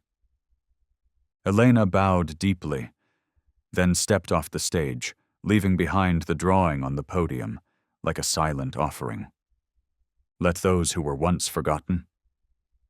I know we still remember them. That afternoon, when they got home, Leah didn't nap. She opened her old, scuffed laptop, the one Elena had given her on her last birthday, and began typing. Not a diary, not a school essay. But letters. Letters for those who couldn't speak for themselves. "I'll tell Ranger's story," she typed, "so others like him out there know they're not alone." She called the blog Whispers of Hope, a gentle online space where Leah wrote short stories about abandoned dogs, cats behind chain-link fences, and birds who had been freed, but still didn't dare fly too far. Because in the world of wounds, sometimes flying isn't instinct. Sometimes it's something you have to relearn. Each night before bed, Leah read one of her stories aloud to Ranger. He would lie still, paws tucked, eyes half closed, but Elena knew he was listening. Every time Leah said his name, Ranger would lift his head just a little, not barking, not reacting, just listening, quietly, completely. Soon, letters from readers began arriving. Some were adults who had once loved pets but had to let them go. Others came from children, sharing photos of dogs they'd just adopted from local shelters, along with trembling handwriting that said, "I promise I'll be patient with him." And one evening, as the sunset painted the sky crimson, Leah turned to her mother. "I think that's what I want to do when I grow up." Elena smiled, brushing the hair from her daughter's face. "Tell stories?" Leah nodded. "Not for people. For those who don't have a voice. I'll be the one to speak for them." Ranger stretched, his nose nudging Leah's hand, like a quiet agreement, like a passing of the torch. From that moment on, the story wasn't just theirs. It was a vow to every silent soul still waiting to be heard. Ranger had once been a warning label, a dog no one could approach, a name that made staff tense up, a body marked by fear, by wounds that spoke of battles no one saw. But now Ranger still wore the same coat, still had the same deep, soulful eyes. Only now, they no longer growled. Now those eyes could make a child feel safe in a chaotic world. Each morning, before the sunlight filtered through the apple tree out back, Leah would wake. She'd walk barefoot across the cool wooden floor, step by step toward the living room. And there, no prompting, no barking, no scratching, Ranger would already be waiting. Not in the shadows, not pressed against the wall, just sitting. Quiet, steady, as if they had an unspoken appointment. Leah would wrap her arms around his neck, gently, like hugging a living memory. Ranger would dip his head, eyes closing for a single second. One hug, simple, sacred, enough to start the day with a brand new promise, that no one would be forgotten, that no one had to growl to exist. Elena often watched from the doorway, and in that stillness, she saw something deeper than peace. She saw the resurrection. A dog once cloaked in shadows, now the morning light for a little girl growing up in a world that finally knew how to feel. And if anyone asked how Ranger was taught to be this way, Elena would only smile. "No one taught him," she'd say. "He just needed to be believed in, to be waited for, to be held." That's how a soul that once growled learned to love again. Beneath thick fur and eyes once ablaze with fear, German shepherds like Ranger aren't just creatures who need saving. They're silent healers, no language needed, no promises spoken. Just presence, gentle and steadfast. Ranger reminded us that true healing doesn't come from obedience. It comes from quiet companionship. From love, whether it's offered by a 10-year-old girl or a mother who once worked in the dark. This wasn't just a recovery story. It was proof of something simple and profound. That even those who have been hurt so deeply they no longer trust can still find their way back to the light. So love animals. Open your heart to the German shepherds of the world, because behind that guarded stare might be a heart waiting, just waiting, to be touched. And maybe, just maybe, you'll be the one they choose to begin again with.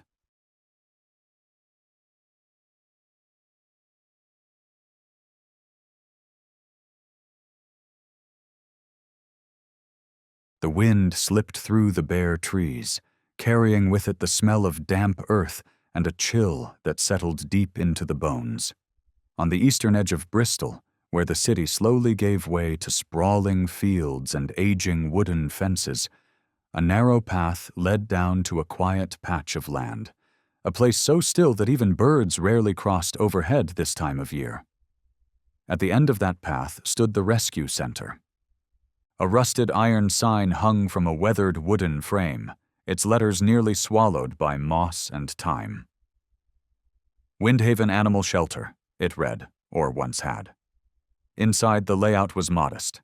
A few low-roofed sheds with corrugated metal panels, no more than 3 rows of kennels, a small administrative office, and a patch of earth in the back meant for walking dogs when the weather allowed. But on days like these, when the fog refused to lift, and the sun was little more than a whisper behind sheets of leaden clouds, even that ground lay cold and torn, a field of brittle grass waiting for something to change. Not many visitors came in winter, and those who did rarely stayed. They would drift past the kennels, eyes flicking over the animals behind the bars, then leave.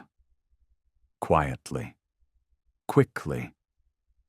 The shelter had a smell of its own, not foul, exactly, but a strange mix of damp fur, soggy hay, and time trapped in a space untouched by laughter.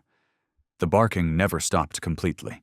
It came in scattered bursts, as if to fill the silence between the staff's brief and broken conversations. Inside the office, a small space heater rattled faintly, doing its best to keep the room above 10 degrees. On the bulletin board hung a sun-faded photograph, staff and dogs posed under a summer sky 3 years gone. Next to it, a wall calendar marked feeding schedules, medical checks, photo days. Some names had been crossed out so many times the ink had all but disappeared. One of those names was Max. The last kennel on the left, the one where the yellow light barely reached, was always kept shut. That was where Max stayed. And almost no one lingered near it longer than 10 seconds. Not because he was aggressive, not at all. It was because Max did nothing.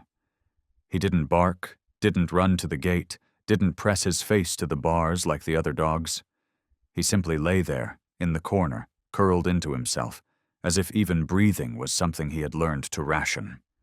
In the pale winter glow, on a cement floor that never warmed, Max became almost part of the background, a quiet shape absorbed by shadows. A presence so still it blended in like furniture no one noticed anymore. Outside, snow had begun to fall, not thick, but steady. A fine white layer settled over the rusted roofs, wrapping the shelter in a broken gray stillness, one that bit through the skin and settled deep in the chest. In a place where everything was meant to be chosen, whatever did not shine was simply left behind. And among the forgotten lived a creature who had learned to exist without being called by name. Max had not come here from the streets. He had once had a home. His former owner, a solitary man renting a small flat in the southern part of the city, was forced to leave after losing the ability to pay. On the morning he moved out, Max was brought to the shelter. Not as a goodbye, just as something he couldn't take with him. There were no tears, no warm farewell, only a colder than usual morning, a frayed leash unhooked in haste, and a folded scrap of paper with a few uneven words. "His name is Max. He's good. I'm sorry." Since that day, Max had remained in the last kennel, a corner soaked in mildew and silence. Nearly 18 months had passed. Not once had he been brought out to see if he fits. Not because anyone forbade it, but because Max had stopped reacting. At first, he used to get up when someone entered, a small nod, a faint thump of the tail. Hope, maybe. But people walked past. They always did, choosing brighter eyes, straight posture, youth. Within weeks, Max no longer rose.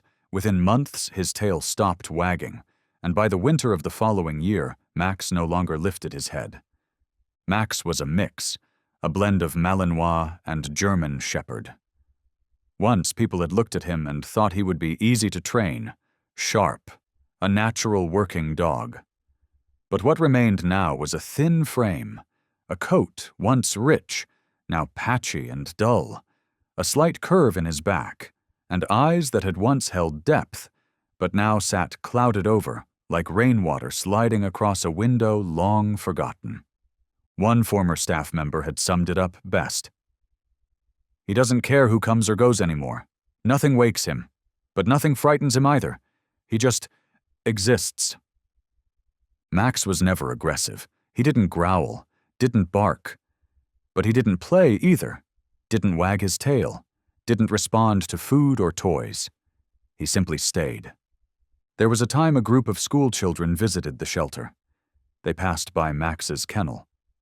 A little girl, no older than 6, held out a biscuit through the bars. Max gave her a brief glance, then turned his head away. The girl whispered to her friend, "That dog is so sad. Maybe he doesn't like people." But that wasn't it. It was simply that Max had learned a truth most creatures never should. Anything that came close would eventually leave. And he hadn't learned it once. He had learned it enough times that it became something deeper than knowledge. It became instinct. Like the stillness of animals in the wild, once they understood there was no escape. In his kennel, Max had one blanket, a thin gray one, frayed at the corners. No one really knew why he always dragged it back to the exact same spot, against the left wall, where the light didn't quite reach. Staff often tried to move the blanket closer to the front, into the warmth. Every time, Max would quietly pull it back into his corner. Maybe, in this narrow, silent world, that dark corner was the only place that still felt safe. In the internal behavior logs of Windhaven Shelter, Max's section was updated diligently at first. Notes, observations, feeding adjustments.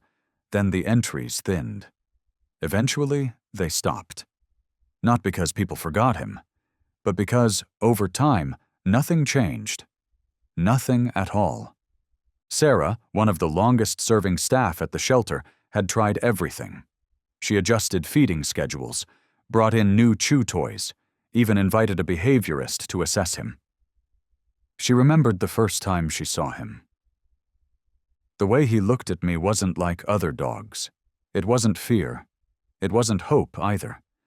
It was the look of something that had learned to expect to be left behind.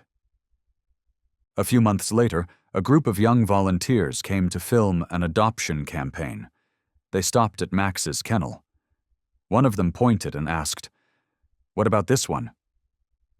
"He looks like a warrior." Sarah didn't answer right away. Her hand tightened quietly around the edge of her jacket. "He doesn't care who stops. You could stand there for 10 seconds or 10 minutes. It's all the same to him." No one in the group filmed Max. In the latest behavior report, Max's psychological evaluation was reduced to just 2 lines. No response to contact, no initiation of engagement.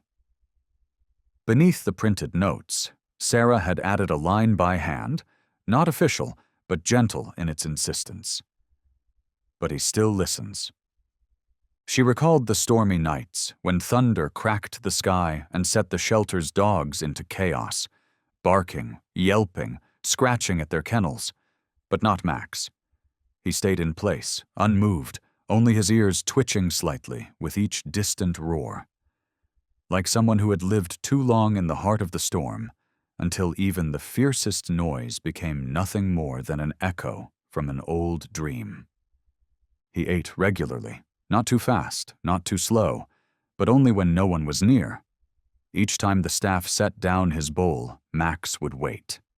Not out of fear, but because the act of rising, of eating, seemed like something that shouldn't be seen, as though trying to survive had become a private thing, something fragile. "He's no trouble," one staff member had said, "but he doesn't expect anything either.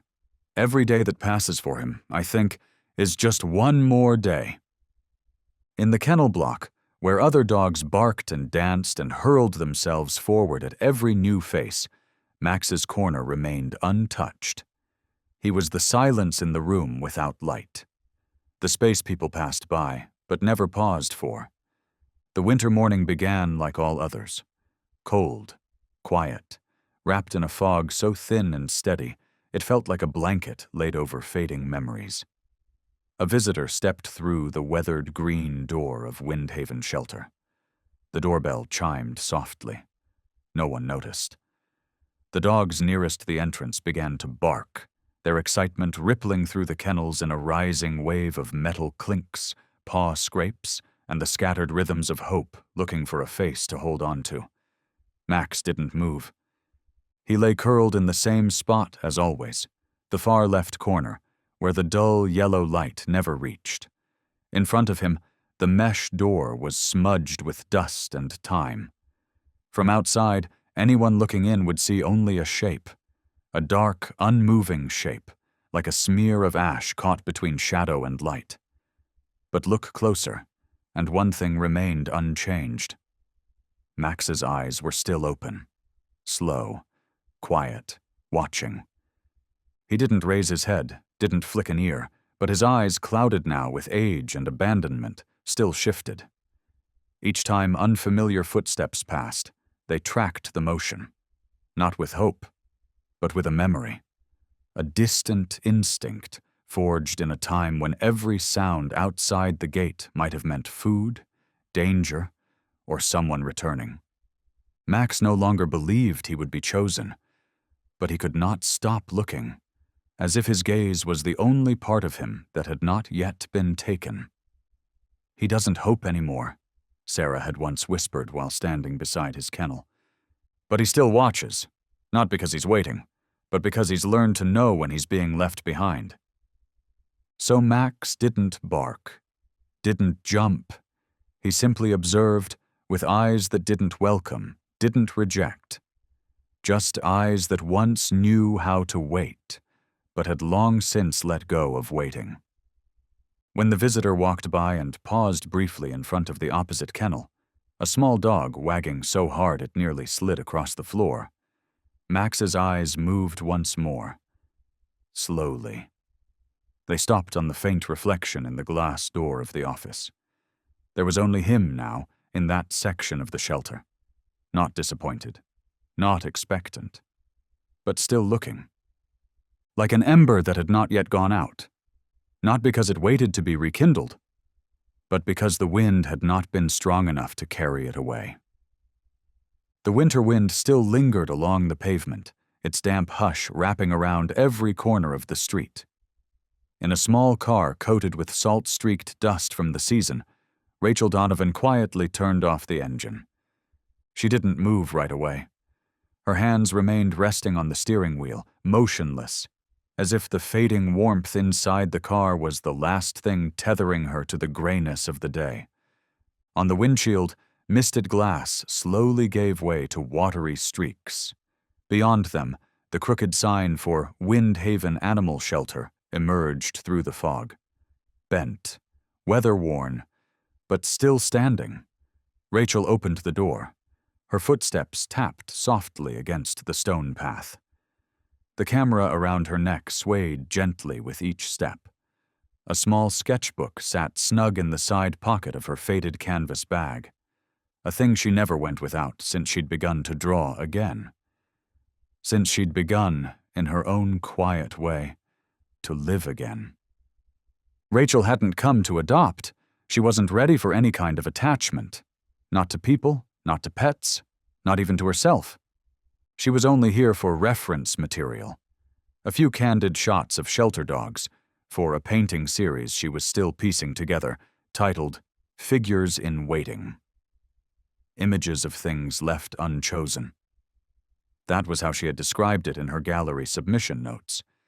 She had considered turning back at least 3 times during the drive, but for reasons she couldn't name, or perhaps because there was no reason at all, Rachel had kept going. The shelter door opened with a soft chime of worn metal, cutting through the noise in her head. A rush of cold air and the musty scent of animals met her immediately, hitting her face like an old, uninvited memory. The woman at the front desk offered a quiet smile, the kind that places like this knew too well.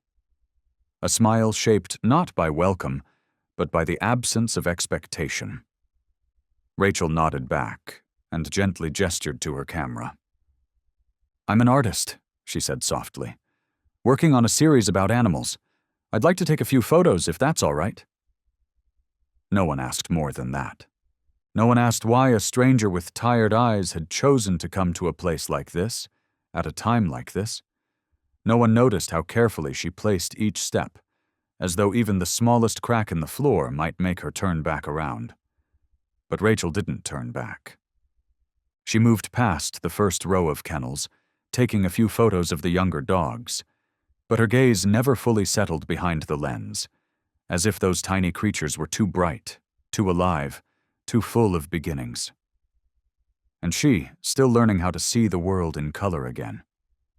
Then she reached the final row. Her steps stopped. Not by intention, but because of a look. Not a paw scratching the gate, not a bark, not a wagging tail, just a look. It wasn't a bark, it wasn't a whimper, just something that looked straight at her. There were mornings when Rachel Donovan woke in her third-floor apartment, not because the alarm rang, but because of silence.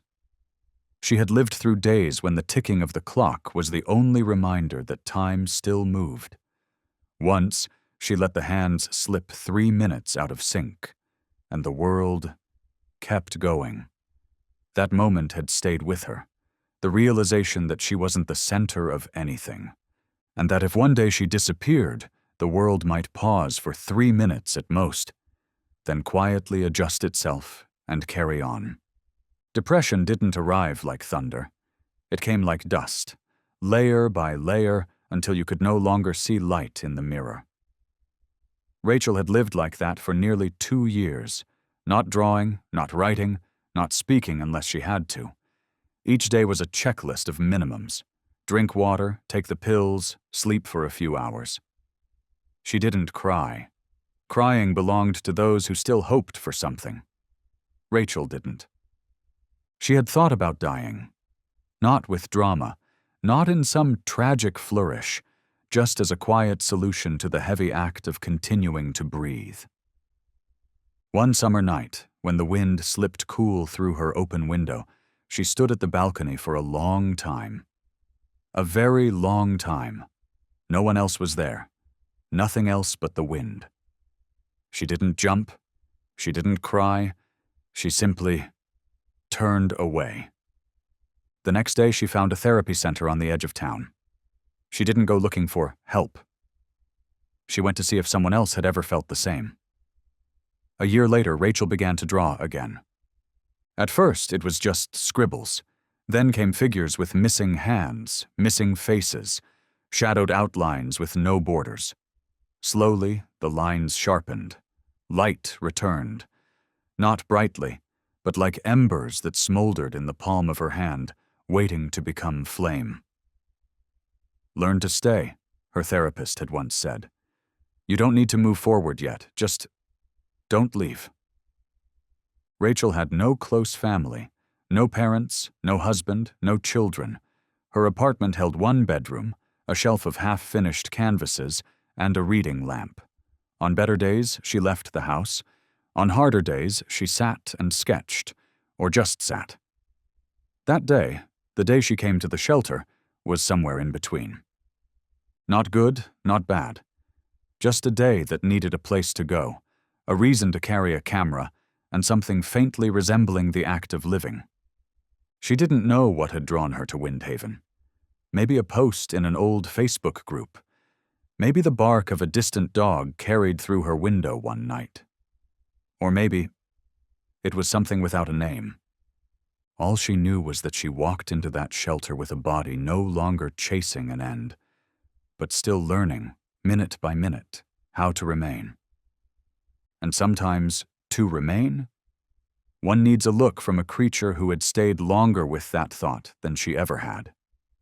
Rachel had taken more than 20 photos, puppies wagging their tails, older dogs panting in excitement, paws pressed to kennel doors, eyes wide and bright, as if trying to smile with every part of their body. But none of them had made her pause. Not really.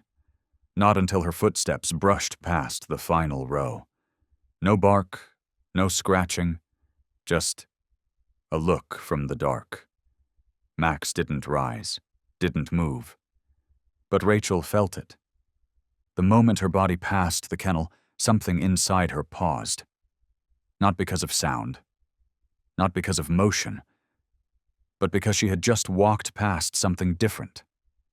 Something that wasn't trying to be seen, but had seen her first.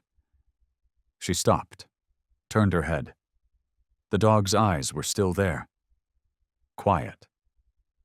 Not fixed on her in longing or hope, but with a look that had learned how people pause, just for a moment, and then continue on.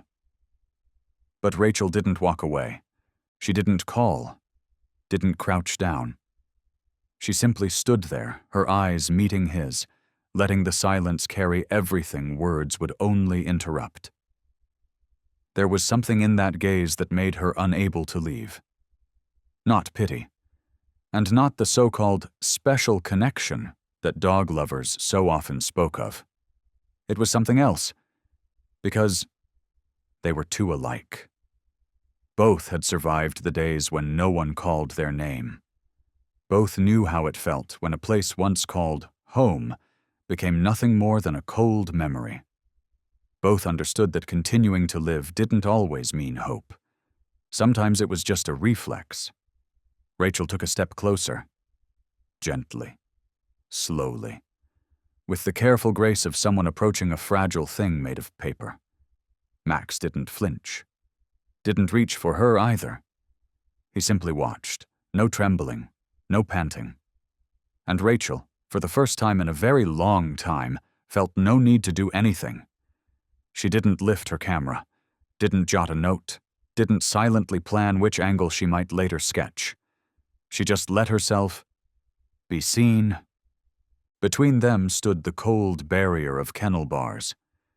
But the gaze passed through everything, through the long, unmoving days, through the quiet, unnamed panics, through the mornings when waking up felt like a question with no answer. "She doesn't know what he used to be," Sarah murmured to a colleague watching from afar. "But maybe she understands what he is now." For a brief moment, Max tilted his head. The dim light caught the fading gray across his snout. His eyes didn't sparkle like those of the dogs still waiting for homes. His eyes were still, but not gone, just like Rachel's. And in that quiet, two souls who had once believed they were no longer seen saw each other. No one spoke. They didn't need to. The room at the end of the shelter's narrow hallway was colder than the others. Maybe it was because few people ever came here. Maybe it was because it held too many things that had already been left behind. Not just dogs, but everything tied to hope or change. Rachel stood there for a few seconds after Max's gaze had found her. No one urged her forward. No one spoke. And for the first time, she didn't feel the need to ask, "What should I do now?" It was also the first time she chose to sit, not out of exhaustion, but because she finally had enough strength to wait. She lowered herself slowly, careful not to let her bag rustle against the wall. Her back touched the chipped white paint, cool to the touch. Rachel slipped her hand out of her coat and placed her bare palm on the cold cement floor, less than a hand's length from the bars of Max's kennel. She didn't exhale loudly, didn't speak his name, didn't reach inside. She just left it there, quiet, soft, like a wordless invitation that asked for nothing in return. The first few seconds passed, and nothing happened. Max remained still, his shape pressed into the floor like a shadow that had never learned how to move again. But Rachel wasn't watching the way his body lay curled. She watched his eyes. And what she saw was something most people missed when they focused only on the ragged coat or the silence. He was still seeing, not seeing out of hope, but because survival had taught him to see. To see was to stay alive, just like a wounded animal in the wild who had learned that sometimes awareness was the last defense between breath and oblivion. No one had told Rachel to do this. She wasn't chasing a noble act. She just remembered. She remembered a night on the balcony, standing so close to leaving, and how deeply she had wished that someone, anyone, would sit beside her. Not to ask, not to fix, just to stay. So now she did that for Max. No conditions, no expectations, no goal. Just a hand resting gently on the floor, as if it whispered, "I'll be here, as long as you're still watching me." And from that moment, something began to change. Not within Max, but in the space between them. The silence, once a husk of fear, began to soften. At first it was only the wind slipping under the door, carrying with it the cold breath of late winter's end. No one spoke, no barking, no signal that something important was about to happen. Max stayed still. The shadows in the kennel folded around his body, making it easy to mistake him for nothing more than a forgotten blanket. But his eyes, they had never looked away. Rachel's hand remained where it was, still, unshaking, free from expectation. There was only warmth and patience, and then, after a silence longer than anyone had ever been patient enough to hold, Max moved, not with a flinch, not in alarm, but with a slow, weary motion, as though his body had to remember how to operate each joint, one at a time. His back leg pulled in first, then the shoulders lifted, his spine arched into a fragile bridge. And he stood. His body trembled, as if the gentlest breeze might topple him. But he did not fall. Rachel said nothing. She didn't exhale sharply, didn't shift her hand. She did nothing that might disturb the thin veil of this fragile moment. Max took a step, then paused. For a long while. He blinked, his head tilted slightly. His ears, not quite flat, not quite alert, seemed to measure the entire world through the breath of the woman sitting before him. Then he stepped again. One foot, then another. Slow, soundless, each step shedding a weight of memory that had held his limbs hostage for too long. At last, Max's nose reached the bars. He stood no more than an inch from Rachel's hand. Silence. Even the wind held still. Everything seemed frozen in that moment. The moment a creature who had once lost all faith now stood on the edge of a choice no one had asked him to make. And Max chose. He chose to trust, not with a bark, not with a leap, but by lowering his head and resting it gently upon her open hand. Rachel closed her eyes, not to hide how she felt, but to let herself absorb the moment with every sense she had. She didn't stroke him, didn't draw him closer. She just left her hand right there, beneath his chin, like a space made to carry the weight of a soul that had finally dared to lean in. Between two beings who once believed no one would ever truly see them again, there had been a touch, and it was not skin that met fur, it was trust, reborn through stillness. From the far end of the hallway, footsteps echoed. Software, then halting. Sarah, the longtime caretaker at Windhaven Shelter, held a stack of folders in her arms. She had meant to stop by Max's kennel, to refresh his water and leave a bit more food, just like she always did. But when she turned the corner, she froze. The scene before her caught her breath mid-chest. Max was standing. Not from panic, not pulled by a leash, not startled by noise. He was standing, on his own. And before him, a stranger, not a staff member, not a vet, not anyone listed in the long log of failed reintroductions, sat quietly, as though that place had always belonged to her. Her hand still lay on the ground, still open, still waiting. And Max, that frail, faded shadow of a dog who had been pitied but always passed over, rested his head there, as if he had known it was meant for him all along. Sarah couldn't believe her eyes. She set the stack of files down on a plastic chair by the wall. She didn't move closer, afraid that even the softest breath might shatter what was unfolding. Tears welled up, not out of surprise, but because it had been so long. The last time he stood up on his own, she murmured through the tightness in her throat, speaking more to herself than anyone else, was when his old owner brought him here and turned away. She raised a hand to her mouth, holding back a sob. Her voice didn't rise, yet it filled the space behind her. "The first time," she whispered, breath trembling, "he's touched anyone in nearly a year." Rachel turned her head. She didn't move her hand from Max, just offered Sarah a quiet glance, calm and steady. She said nothing, but Sarah nodded, as if between them something had been spoken without the need for words. "I used to think," Sarah said, swallowing her tears, "maybe he'd never do this again, not because Max was broken, but because sometimes you stay in the dark so long, you forget how to find the light." Silence followed. Only the sound of Max's breathing, steady, deep, warmer than any sound Sarah had hoped to hear. And in that moment, everyone present knew. No photo could have captured this better. That one gesture, the weight of a dog's head resting on an open hand, was the perfect sketch of resurrection. As Rachel walked away from the kennels, she didn't look back. But she knew. There were still eyes watching her. Not with longing, not with plea, just watching.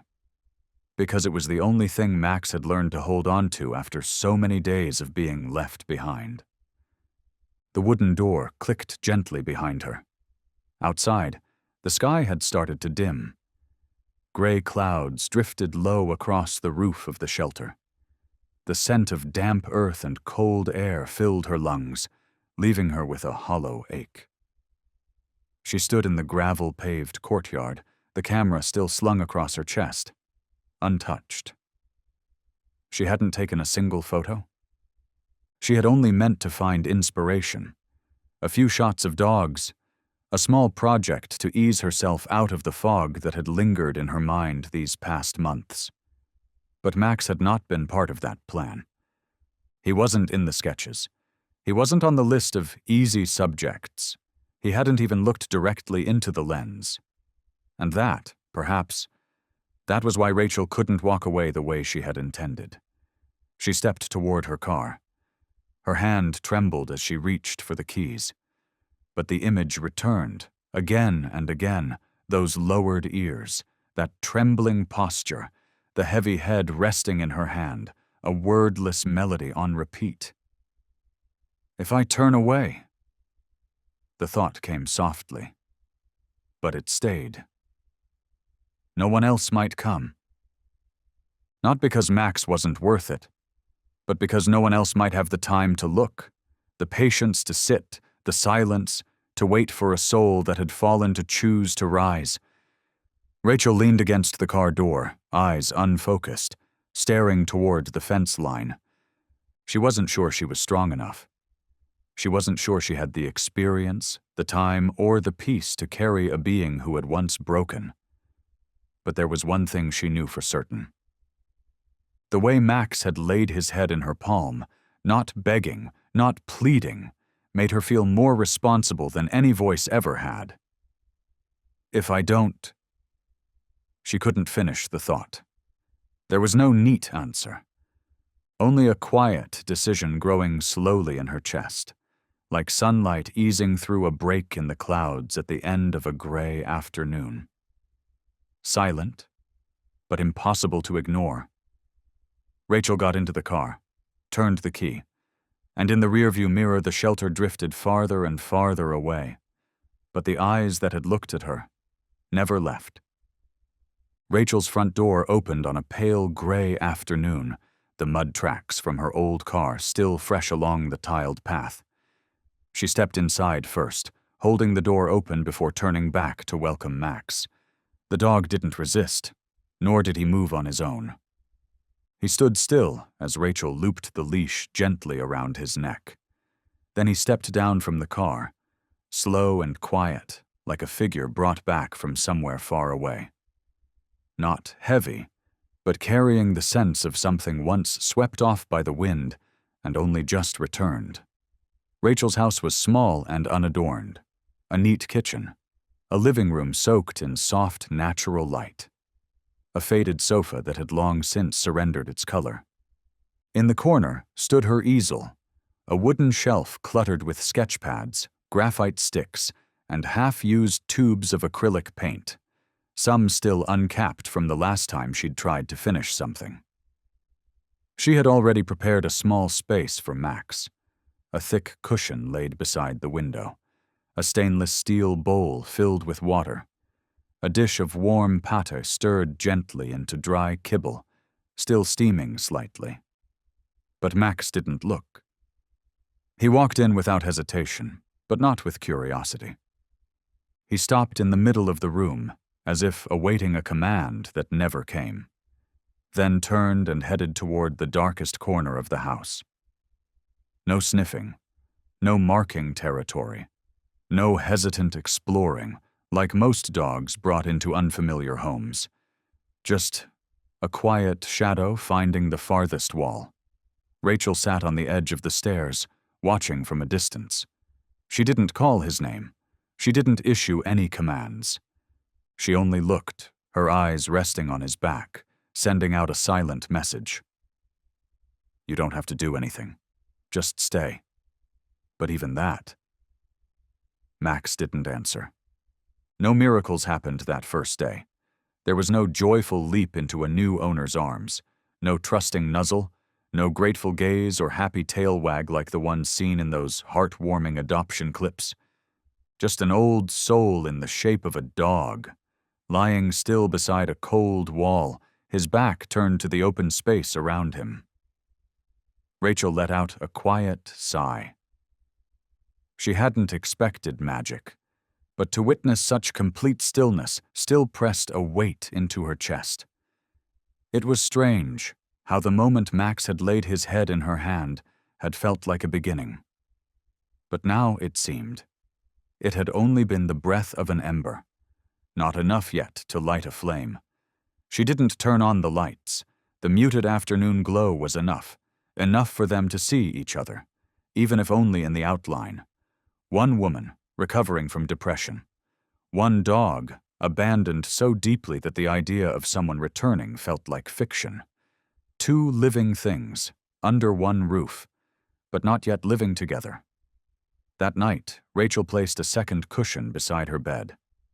Not too close, but close enough that if Max wanted, he could hear the rhythm of human breath, could feel warmth, not from a heater, but from life. But Max didn't come into the room. He didn't growl, didn't cry.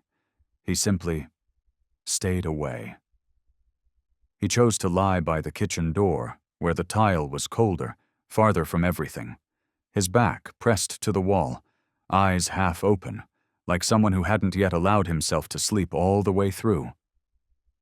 Rachel left her bedroom door open. No coaxing, no calling. The next morning, the food bowl remained untouched. The warm pat had gone cold, stiffening along the rim of the dish. The water had lowered slightly, though it might have only been from evaporation. Rachel cleaned it out, then prepared something new. Boiled chicken mixed with mashed pumpkin, a combination most dogs were said to like, according to the vet. But Max only watched, not with hunger, not with curiosity.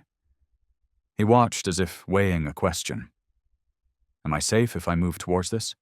Even the gentle tap of the spoon against the side of the bowl made his ears twitch. His gaze drifted away. Rachel said nothing. She cleared the bowl. Quiet. Unhurried.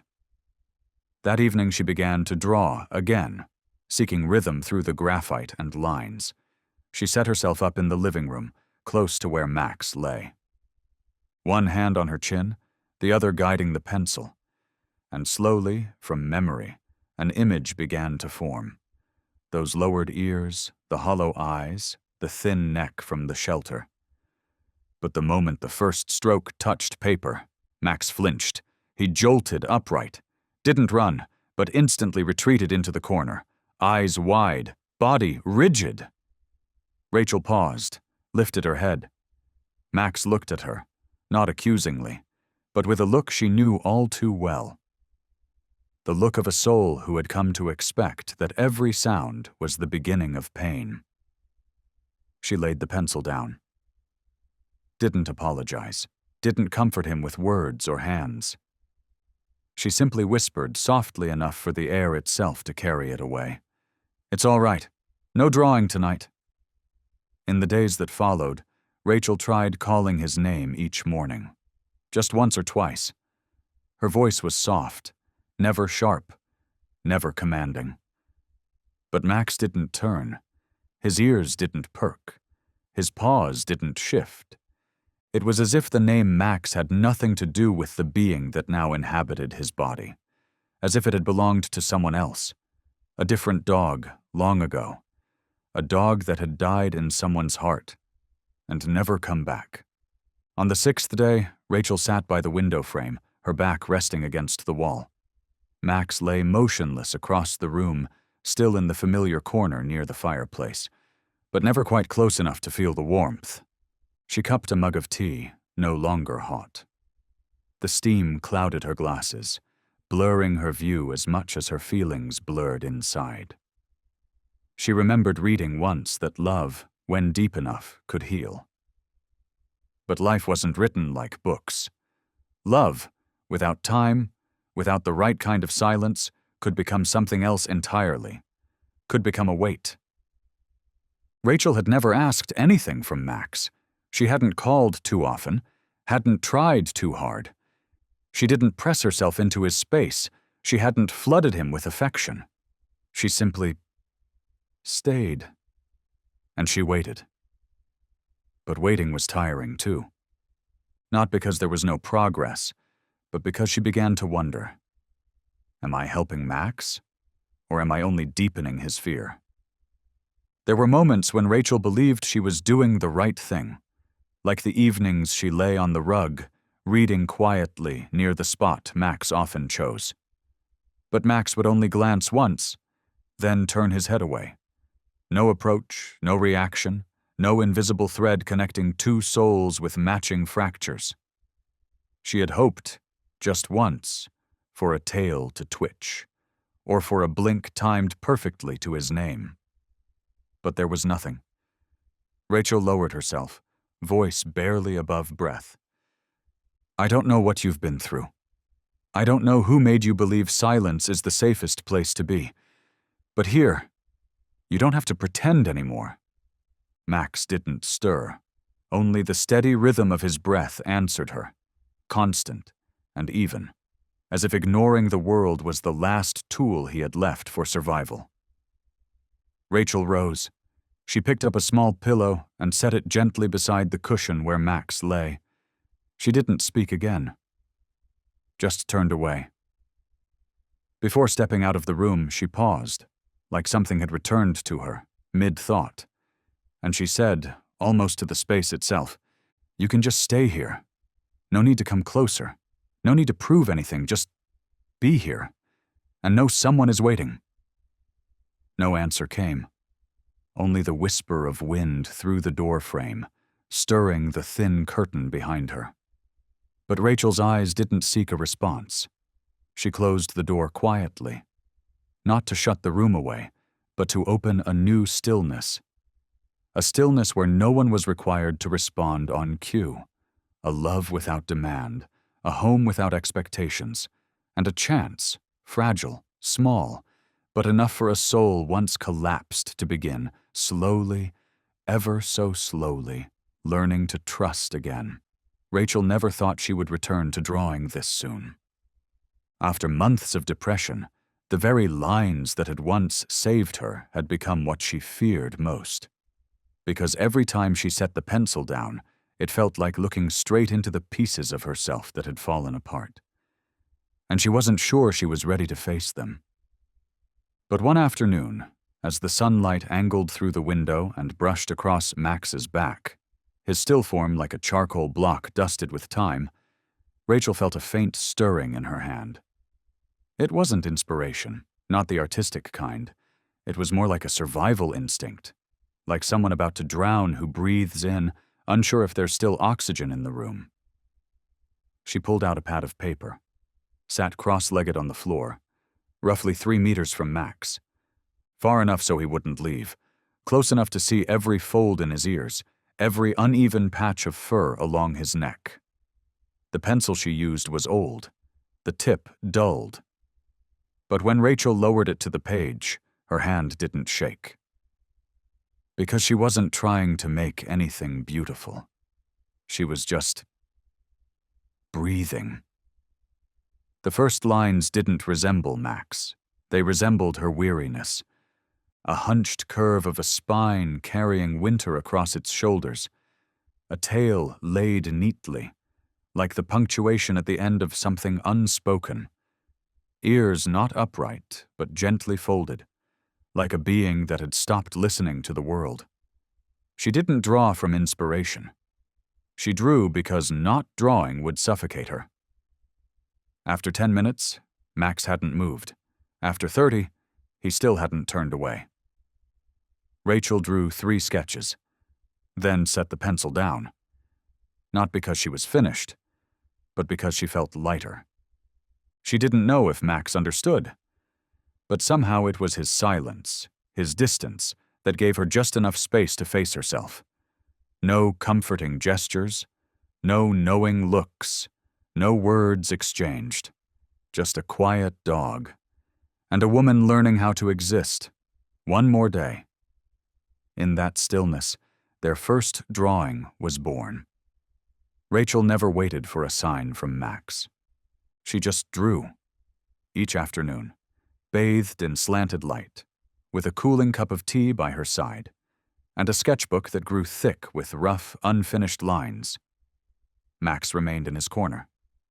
Still, almost indistinguishable from the floor itself. But one day, as Rachel lifted her head after finishing the last stroke, she realized he wasn't lying in quite the same place anymore. It was only a small shift, like someone had nudged the rug by a few inches. But Rachel knew Max had moved closer, not deliberately, not in a rush, but slowly, cautiously, like a fragment of silence testing the edges of safety. The next day, the distance shrank again, just slightly. And then, on another afternoon, while Rachel was sketching the curve of Max's right ear, she heard his breathing, closer than usual. She didn't turn. She didn't need to. She knew he was sitting right behind her. Silent. Watching.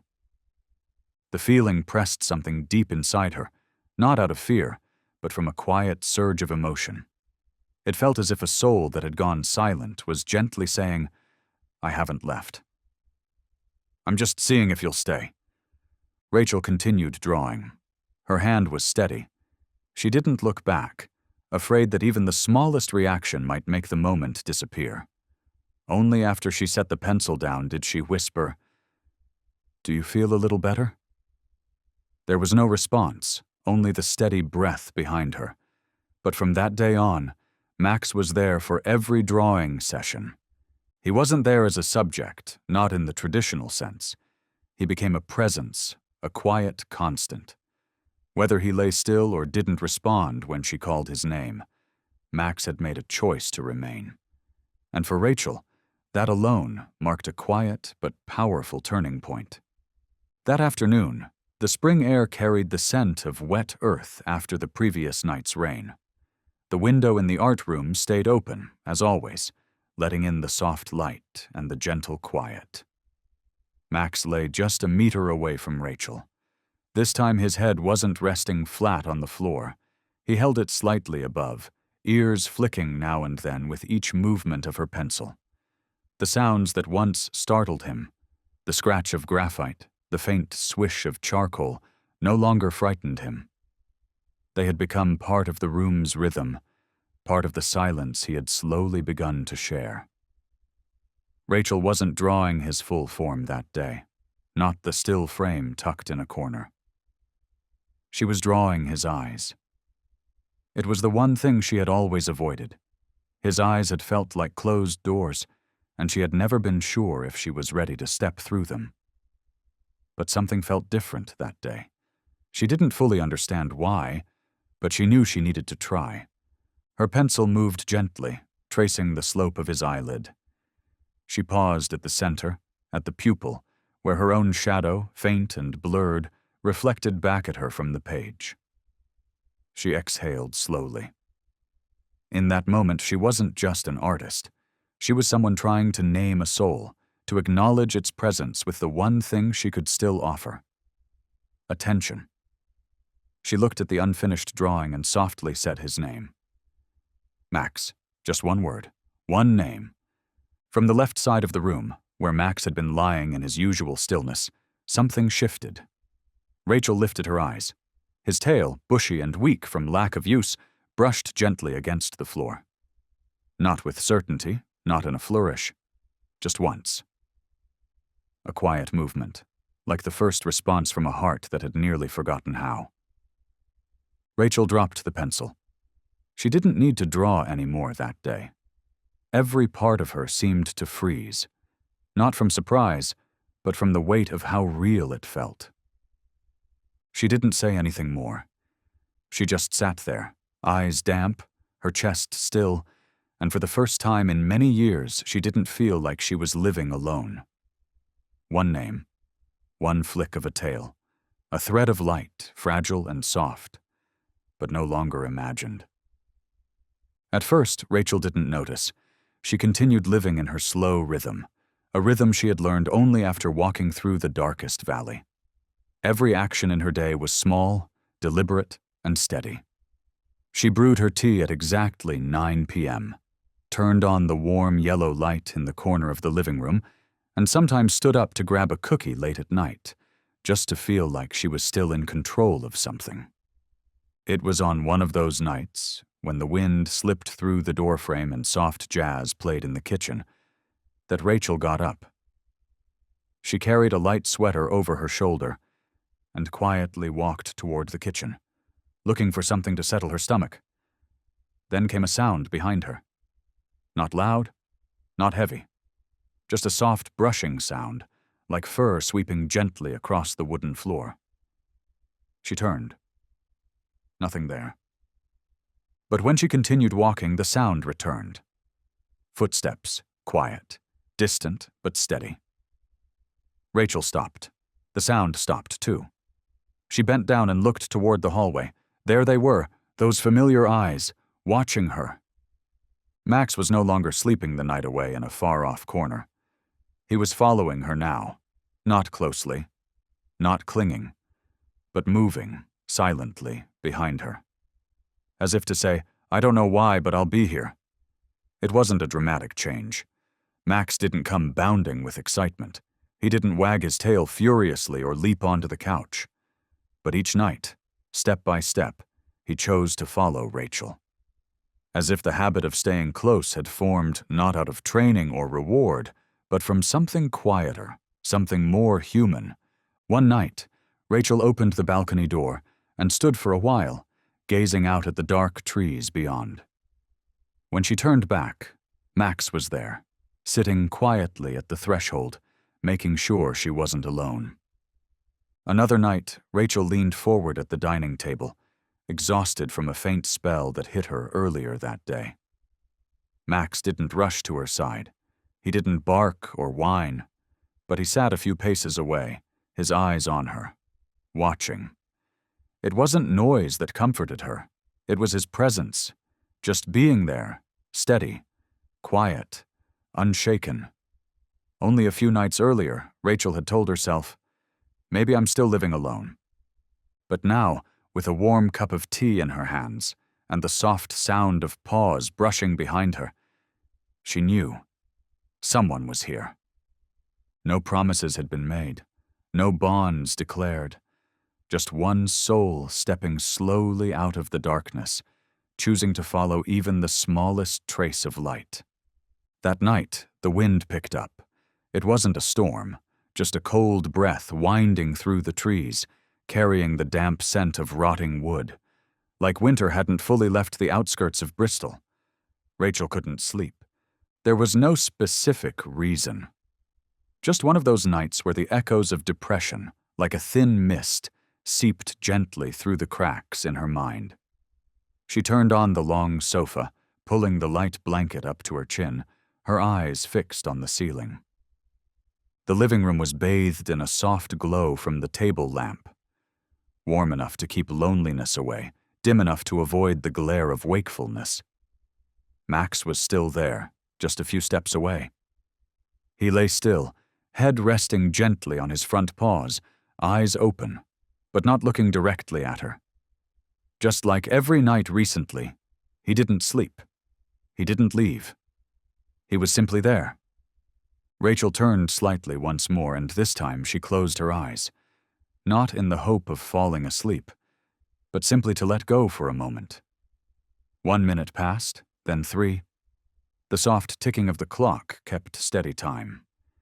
And then there was a warmth, faint but undeniable, like a gentle breath brushing the skin beneath her blanket. Rachel didn't open her eyes. She didn't need to. Something had changed. Something soft, with just enough weight, was resting against her calf. It didn't move. It didn't press for attention. It was just a head, placed there quietly and without demand. Maximum. No sound, no warning. He had simply gotten up, approached her in silence, and, like an old reflex stirred from deep memory, rested his head against her leg. Not to ask, not to seek comfort, but perhaps as the only way he now knew how to protect someone he had begun to trust. Rachel slowly opened her eyes. The first thing she saw wasn't the ceiling or the soft glow of the lamp. It was the warm breath and the quiet, subtle rhythm of Max's body touching hers. She didn't dare move. She tilted her head gently, looking down at the rough, weathered head now lying across her leg. It wasn't heavy, but it was there. Present. Real. A sentence her old therapist had once said floated into her mind. When an animal that once lost trust chooses to lie beside you, it's not instinct, it's forgiveness. Rachel didn't know whom Max was forgiving. The person who left him, the world that forgot him, or maybe himself, for forgetting how to love. But she did know one thing. Tonight he wasn't leaving her alone. And for the first time in years, Rachel fell asleep. Not into darkness, but into a silence that no longer felt threatening. It was a silence watched over. The next morning brought no great change, no miracle, no sudden transformation. Max was still on the floor. Rachel still drank her tea by the window. But something had shifted. The air between them felt thinner, lighter, as if the space once filled with distance had now been warmed by a shared breath. Later that day, Rachel took her sketchbook into the backyard, where sunlight hit the worn wooden steps at an angle. Max followed her. He lay closer than before, not curled up in the shadows like he once had, but letting the light fall across his back. He wasn't basking, exactly, but he wasn't hiding anymore. Rachel drew a few lines, then stopped. The page felt too white, and her heart felt too full. Not full of ideas, but full of unsaid things. She looked at Max. He was half dozing, his head resting on his front paws. He didn't look at her, but he hadn't walked away. A thought passed through her mind. If it were you, you wouldn't judge? Rachel set the pencil down. She took a deep breath, like someone preparing to speak to an invisible audience. I didn't want to live anymore, Max, she said quietly. Her voice was small. She spoke as if telling an old story, not to seek sympathy, but simply to give the memory somewhere to rest. There were mornings I couldn't get out of bed, not because I was tired, but because I didn't see the point. Max didn't move. He remained still. Rachel continued, one sentence at a time, like a lullaby to her own soul. Someone once told me, keep going for the people who love you. But what if you don't know who loves you anymore, or worse? What if you don't think you deserve to be loved at all? She gave a small laugh. Not bitter, just tired. Max lifted his head. He didn't move closer. He didn't bark. He just looked at her, eyes deep and brown, steady and unblinking. And that look made Rachel pause, not out of surprise, but because she realized it was the first time she had told the truth to anyone in years, not to a doctor, not to a friend, but to a dog who had once been abandoned, who had once forgotten how to wait, just like her, who had forgotten how to be believed in. I'm not telling you so you'll understand, she whispered, gently brushing her fingers along Max's head. I just needed someone to listen and not walk away. Max closed his eyes, not from sleepiness, but as if to say, I'm still here. And in that moment, a woman who once wanted to disappear and a dog who had once gone unseen sat side by side. They said nothing more, but the quiet between them no longer felt empty. That night, the wind blew harder than usual. A dry gust swept through the old cracks in the window panes, making the glass rattle with a faint, rhythmic tremble, like a whispered warning. But Rachel didn't notice. She was in the art shed, the small back room behind the house, patched together with aluminum roofing and plywood walls. It was there that she had begun finding pieces of herself again. On the easel stood an unfinished sketch. Max's eyes, half sorrow, half awake. Rachel had planned to complete it that evening. She had brought a pot of tea, a few sheets of paper, and an old electric heater that hummed beside the wall. Outside, Max was asleep. His large body curled beside the back door, shifting every now and then, as if adjusting his dreams. Rachel could see him through the window. The warm glow from the studio light fell gently across the dull fur on his back. Then, without a sound of warning, a tiny crackling noise broke the stillness, so quiet it could have been missed, like a wire kissing water. Then came the scent, the faint, acrid hint of something scorched. At first, Rachel only frowned, assuming the heater had overheated. But less than 10 seconds later, flames exploded from the corner of the room. One spark, then two. Then a searing strip of fire ripped through the shadows, devouring the easel, the paper, the thin plastic curtain by the door. Rachel leapt up, panic flooding her. Smoke climbed rapidly, thick and suffocating, like black ink spilled across the air. She coughed hard, stumbling in the red-orange glow, searching for the exit, but the door was jammed. The smoke flooded her lungs. Her eyes burned. She coughed again and again, reaching blindly for her phone, anything. But there was nothing but the choking dark. She dropped to her knees, not from pain, but from the sheer inability to breathe. It was only a moment, but it stretched endlessly. And in that moment, her mind whispered a single thought. So this is it. This is how it ends, and then, A bark, sharp, loud, close.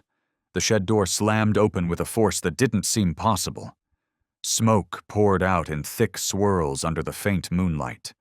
Through the haze, a shape surged forward. Max. Without hesitation, without fear, he lunged for her, his jaws clamped onto the edge of her shirt. He pulled. Back. Hard. Rachel, half-conscious, barely noticed the icy floor beneath her body as she was dragged from the burning room. Her eyes fluttered open. Through the fog, she saw only one thing. A pair of brown eyes. Alert. Alive. Max was still pulling, still barking, still refusing to give up. The night wind swept across the snow-covered yard, carrying with it the heavy scent of smoke. Max had dragged Rachel out to the lawn. She lay on her side, drifting in and out of consciousness, clinging to each broken breath as if fighting against life itself. But Max didn't stop. The moment he let go of her shirt, he turned toward the house next door, only a few dozen meters away. A small home, always dark at night. It belonged to Mr. Walter, over 70, gruff, lived alone. But Max didn't care. He barked. The first bark, rough and sharp. The second, longer, louder, cutting through the fog like an alarm tearing at silence. Rachel exhaled in a ragged breath. She was still half lost, her face streaked with soot, her fingers trembling faintly. Max stepped onto the wooden porch and faced the neighbor's door. He barked again, this time louder, more urgent. His legs were trembling, not from fear, but from exhaustion after the relentless pull. Still, his eyes never left Rachel. A light flicked on behind the curtains. He barked again. 4 times. 5. The wooden door creaked open. A frail figure peeked out. "What is it? Who's there?" Walter started to close the door again. Then he saw it. The flames. Smoke still curling up from behind the workshop. And Rachel, collapsed in the snow, with a large dog standing over her like a sentinel guarding the last breath of someone who mattered. "Dear God." He didn't hesitate. His hand went straight to his phone. The number dialed 999. His voice trembled but held steady. Max didn't understand those numbers, but he understood the sound of rushing footsteps, the tone of urgent voices over the line. And when the fire truck's lights pierced through the narrow street, he stepped back, sitting down right next to Rachel. He didn't budge. Sirens wailed, water hissed, voices shouted over the wind. But among all the noise, Max's bark had been the first sound, the spark that shook a night that had nearly gone silent forever. When the fire crew charged into the narrow alley off Clayridge Street, the flames had been somewhat tamed by the wind, but smoke still poured thick and dark from the scorched aluminum roof of the workshop, like a wound struggling to close. A paramedic spotted Rachel first.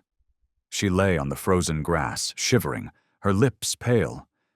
But she was breathing, and right beside her, Max stood guard. No barking, no growling, just standing, between Rachel and anyone who approached. "Is that her dog?" one firefighter asked. Walter nodded, his hands still trembling from the shock. "It was him." He pulled her out. "I saw it. He barked until I came out." Max scanned each face, neither panicked nor welcoming. Just a firm gaze, as if to say, "She's alive because of me. Now it's your turn." A medic knelt beside Rachel and began checking her vitals. Max didn't interfere. He stepped back, but his eyes never wavered. Not until they wrapped her in a blanket, not until they placed the oxygen mask at her lips. Only then did Max let out a quiet breath. One of the firefighters, after checking the scene, glanced at Max and turned to his team. "Unbelievable. If it weren't for him, this would have been a fatality." Another nodded and quickly jotted down the report. "Malinois GSD mix, rescued victim from fire, located and alerted neighbor." Just one short sentence, but it held everything. The next morning, Max's image appeared on the local news. The photo was taken in a rush. Max sitting beside the ambulance stretcher, eyes fixed on Rachel being treated, under the dim flicker of the rescue lights.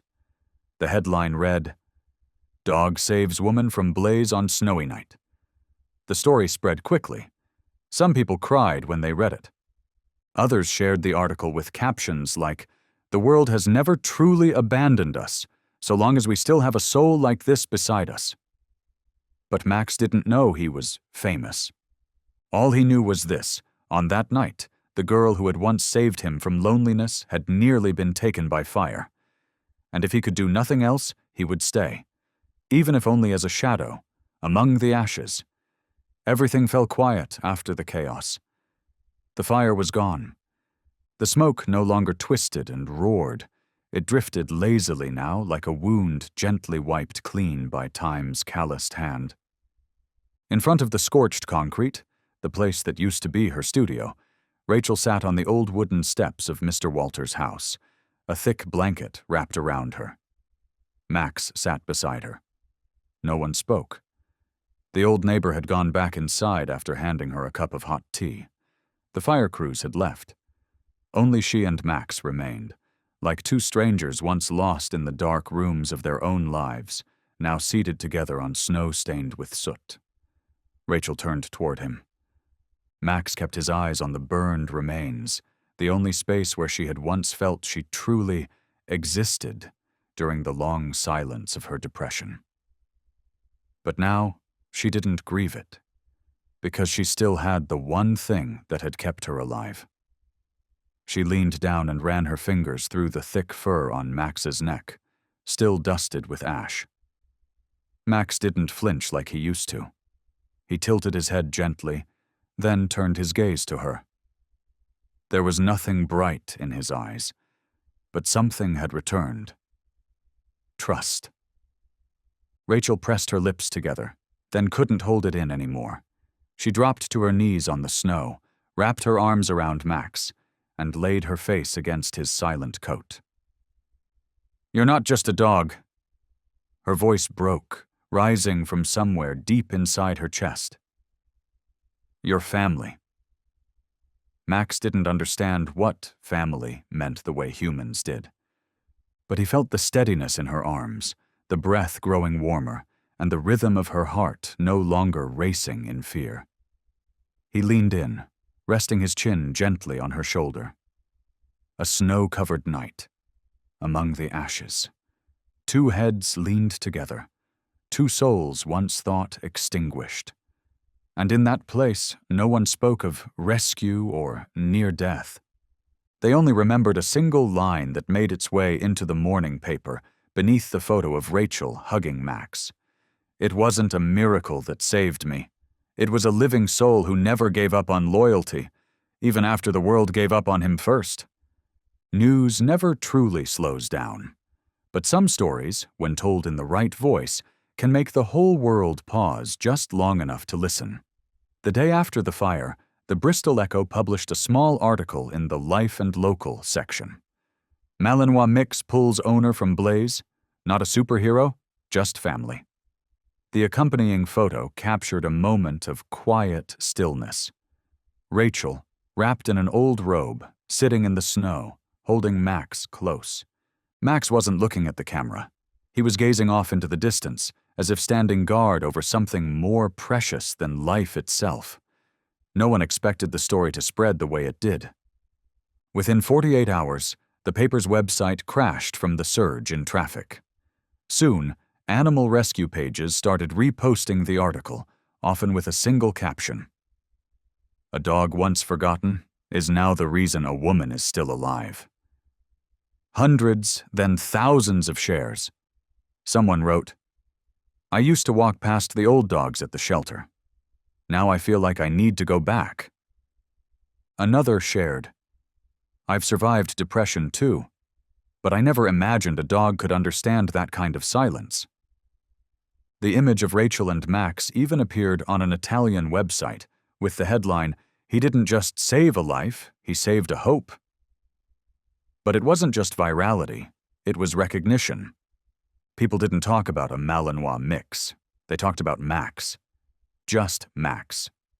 A simple name, yet every time it was spoken, it carried a feeling too deep to explain. At the rescue center in Bristol, staff began receiving message after message. "Is Max still there? We'd like to send something for that dog. Is there any way to help other dogs like Max?" Rachel didn't read them all. She only opened one email from a retired veterinarian. The words trembled with age. "I used to work at a rescue shelter in Yorkshire. I had to euthanize over 20 old dogs. Nobody came for them. Max, he reminded me of all the names that were never called. Thank you for seeing what the rest of us were once forced to ignore." Rachel printed that letter and pinned it on the wall of her temporary studio, right next to her first sketch of Max. The one she had drawn from a glance that asked for nothing, yet stayed. It started with hesitant emails. A woman in Manchester wrote, "I've never owned a dog, but I've lived a whole year without anyone touching my shoulder. Not out of pity, not out of duty. Then I saw you lay your hand on Max's head. No waving, no asking. I understood that sometimes simply being there is enough to keep someone alive." A war veteran from Cornwall sent a handwritten letter. The script was frail, tilted, shaky. "I brought 3 dogs to a shelter once. Not because I didn't love them, but because I no longer had the strength to love myself. I lived through war, but couldn't survive peace. The story about Max made me return to the shelter. The old dogs were gone, but I asked for another. This time I won't leave." A 16-year-old boy from Birmingham didn't write. He sent a 47-second voice note, static and fragmented. "I haven't told anyone that I once thought about disappearing. But when I saw Max, he felt like me. Sitting in a dark corner, not crying out, not asking for anything, just still here, waiting for someone to find him." Rachel didn't rush through these letters. She read them slowly. Every morning she brewed tea and placed Max on the edge of the wool rug by the window. She would sit beside him, open the printed letters and emails one by one, and read them out loud. Not for Max, but for herself, to hear something clearly. That out there, in this world, there are still many unseen souls who continue living. Not to be pitied, but to wait. For someone brave enough to stay longer than just a moment. One man sent an old black and white photograph. He was seated beside a senior dog named Jasper. The photo was dated 1989. "I'm much older now," he wrote, "but I still remember those eyes. When I see Max, I see Jasper again. Thank you for telling a story that people like me thought would be forgotten forever." A little girl mailed in a scribbled drawing of a dog and a woman with long hair. Below it was a misspelled caption. "I like Max and the drawing lady." Her mother added a note on the back. "My daughter used to fear animals after an accident. Now she's asking to volunteer at the shelter." Each time Rachel read something, she would go quiet. Not because it surprised her, but because it sank deep. She realized Max hadn't just saved her. He had saved her voice, the ability to connect. There was a time Rachel believed depression was a deep cave, that once you fell in, the outside world could no longer reach you. But it turns out there are beings who don't speak, but still know how to stay close, still know how to rest their head on your leg, right when you need it most. Rachel began pinning up those letters, those drawings, even transcribed voice recordings onto the wooden wall beside her temporary studio. And in the middle of that wall, she wrote a small line. "You didn't need to do anything extraordinary, Max. You just had to be there, so others could believe it was still possible to go on." That night, Max didn't sleep at the edge of the rug like he usually did. He moved closer to Rachel, laid down beside her feet, breathing evenly, like he was guarding something without shape. She placed her hand gently on his back, said nothing. Just thank you. with every part of herself she had nearly lost. Winter in Bristol had begun to pull back its snow, but inside the small room behind Rachel's house, snow had never truly fallen. There, light from the skylight poured softly over pencil lines, brush strokes, and nameless eyes captured in silence. Rachel no longer painted Max, not because his story had ended, but because he was still living it, right beneath her feet, every day. She painted other dogs now, the ones whose stories hadn't yet been told. The first painting. A jet-black dog with patches of fur missing from its neck where a chain had rubbed raw. Its ears drooped, but its eyes stared straight ahead. The second? A dog with no tail, but its head tilted, as if listening closely for someone calling its name. The third? A small, trembling figure curled in a corner of a kennel. Rachel titled it, "Waiting for Someone Who Won't Rush." She hung the paintings on the wall. No captions, no price tags, no QR codes like in a typical gallery. Just presence, just one small line written in black ink beneath each painting. "I was once there. No one stopped." Each piece told a story, not through words, but through the way the eyes were drawn. Tired, but not defeated. Silent, but not voiceless. Without hope, yet still present. When the first photos of the paintings were shared online, the responses didn't come from art critics or gallery curators. They came from people who had once known what it felt like to be left behind. From those who had once been the child, never picked, the woman never kept, the man never given a final word. One comment read, "When I looked at your painting, I didn't see a dog. I saw myself, at 19, lying alone in the emergency room. No one came, no one asked. I thought I had shut down. But now, I want to turn back on." Rachel began planning a small exhibition. She called it, "The Ones We Overlook." There were no human faces in any of the works, only dogs, caught in moments of trembling, exhaustion, silence, and sometimes waiting. At the center of the exhibition, there was only one painting that included text. "They don't need our pity. They need us to be patient enough to see what others don't." The night before the opening, Rachel stood alone in the empty gallery. Only the paintings, the soft golden lights, and Max surrounded her. This time, Max didn't sit still in his usual corner. He walked straight to the very first painting, the one of the jet-black dog in a rusted kennel. He stared into the drawn eyes, ears slowly folding back, as if something inside him recognized what was there. Rachel stepped closer and whispered gently, "You knew them, didn't you?" She wasn't expecting an answer, but Max did the one thing she had taught him. He stayed.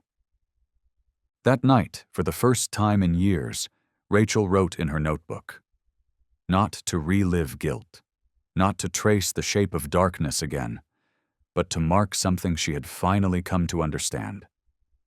Not everyone needs saving. Some souls only need someone to stop, and call them by the way they look back. The community library sat quietly on the corner of Willow and First Avenue, a worn brick building with a faded green awning, where children gathered after school to read picture books, and elderly patrons came every morning for their printed newspapers. No one had ever imagined it would host an art exhibition. No one, except Rachel. She chose this place not for its lighting or budget, but for its proximity. Close to the community. Close to those who usually wouldn't step into an art gallery. And more importantly, close to the ones who had been overlooked too many times. On Friday evening, the large reading room on the ground floor was cleared out. Rolling shelves were pushed to the sides. Paintings were hung with rope clips and simple wooden hooks, right at eye level. Not too high, never distant.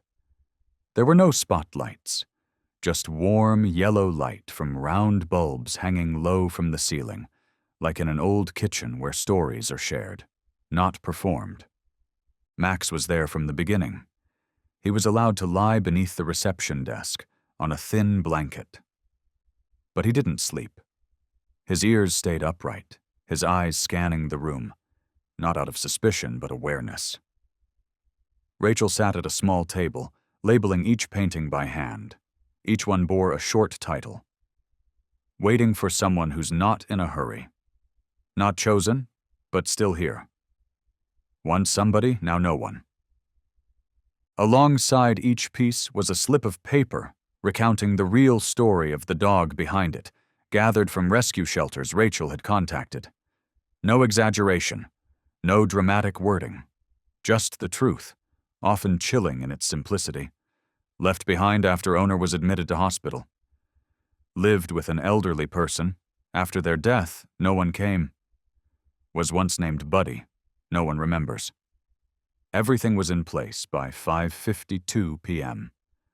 The doors opened at 6. The first to enter was an elderly couple. The second, a little girl holding her younger brother's hand. The third, a young man wearing headphones. He stopped in front of the first painting, took off his headphones, and didn't put them back on. The air in the room began to thicken, not from crowding, but from silence. No one spoke loudly. No one chattered. They simply looked at each painting, at each pair of eyes drawn with deliberate, patient strokes, at each quiet story beside them, which made it hard to walk away. A woman wept quietly in front of the painting of a dog missing a leg. A child tugged on his mother's hand and whispered, "Did it hurt? Did anyone hug him?" The mother didn't answer. She only bent down and embraced her son, as if trying to shield them both from a world that sometimes forgets to care. Rachel stood by the refreshment table, observing. She wasn't an artist unveiling her work. She was just someone recounting what she had once seen. Max stepped away from his blanket, moving slowly through the rows of visitors. No one stopped him. No one touched him. But everyone watched. And in that moment, Rachel understood. The exhibition wasn't in the paintings. It was between the viewers and themselves. That moment when they finally saw what had long been forgotten, and chose not to look away. The first painting was hung right by the entrance, a portrait of an old dog, fur a mix of white and gray, his left eye clouded by age. He stood in the rain, belly soaked, head slightly tilted, as if waiting for a familiar voice to call. Beneath the frame, a handwritten note read, "Temporary name, Toby, left in a parking lot when the nursing center closed. No one knew who his owner was? No one asked?" People paused there. No one said a word. A young woman gently touched the note, then sighed. Not out of pity, but because something in her recognized something in him. In the right corner of the room hung a sketch that only showed half a dog's body, as if the other half had faded into shadow. The eyes were drawn bright and direct, facing the viewer. Former name, Rex. Dismissed from the K9 unit for not reacting fast enough. Chewed through his own collar when caged. Still slept beside the door every night. A veteran placed his hand silently on his chest, then bowed his head before the painting. He didn't need to read more. At the center of the room, Rachel had placed the largest portrait. It was Max, sitting still in the golden light of a window. It wasn't a heroic pose, just a dog, watching. Max, a dog nobody picked, lay motionless for 18 months in a corner of the shelter, didn't raise his head when visitors came, but he watched, as if waiting for someone to stop long enough. A young girl stared at the painting for a long time. She said nothing to her mother. She just picked up the small info card, read it to the last line, and smiled. Each painting was like a folded piece of time. No dramatic colors, no added glow, just dogs that were once not chosen, now seen if only once. Rachel didn't paint joy. She didn't add twinkling eyes or cute collars. What she included were scars, bald spots, ears drooped from long silence. She didn't try to move her audience. She simply showed them what had always been there, just unnoticed. A middle-aged man whispered to his wife, "I don't know why, but I feel like I'm looking at myself." At the far end of the room, Rachel had placed a white board. At the top, she wrote, "If you've ever been overlooked, write it here." Within 2 hours, the board was full. No names, no introductions, just brief lines, shaky, awkward, but painfully honest. I was the kid no one came back for. I sat beside my father for 2 years and he never looked at me. I'm still here, and today I saw a painting that looks like me. In that small library room, those nameless dogs, those forgotten souls, had done something no gallery ever had. They touched the part of people we often hide the most. That afternoon, the exhibit neared closing time. Beside the information table, a library volunteer quietly stacked leftover flyers. A few final visitors made slow, thoughtful rounds. Rachel sat in the corner, carefully folding her unfinished sketch pad. Max lay still by her feet. He didn't flinch at footsteps or wag his tail at curious glances. He was simply quiet, as though he belonged to the room like the light, like the air itself. A boy entered. He came with his mother, a small figure with tousled hair, looking like he had just woken from a long nap in the car. He didn't run, didn't ask questions. He just walked slowly, as if searching for something he'd seen in a dream.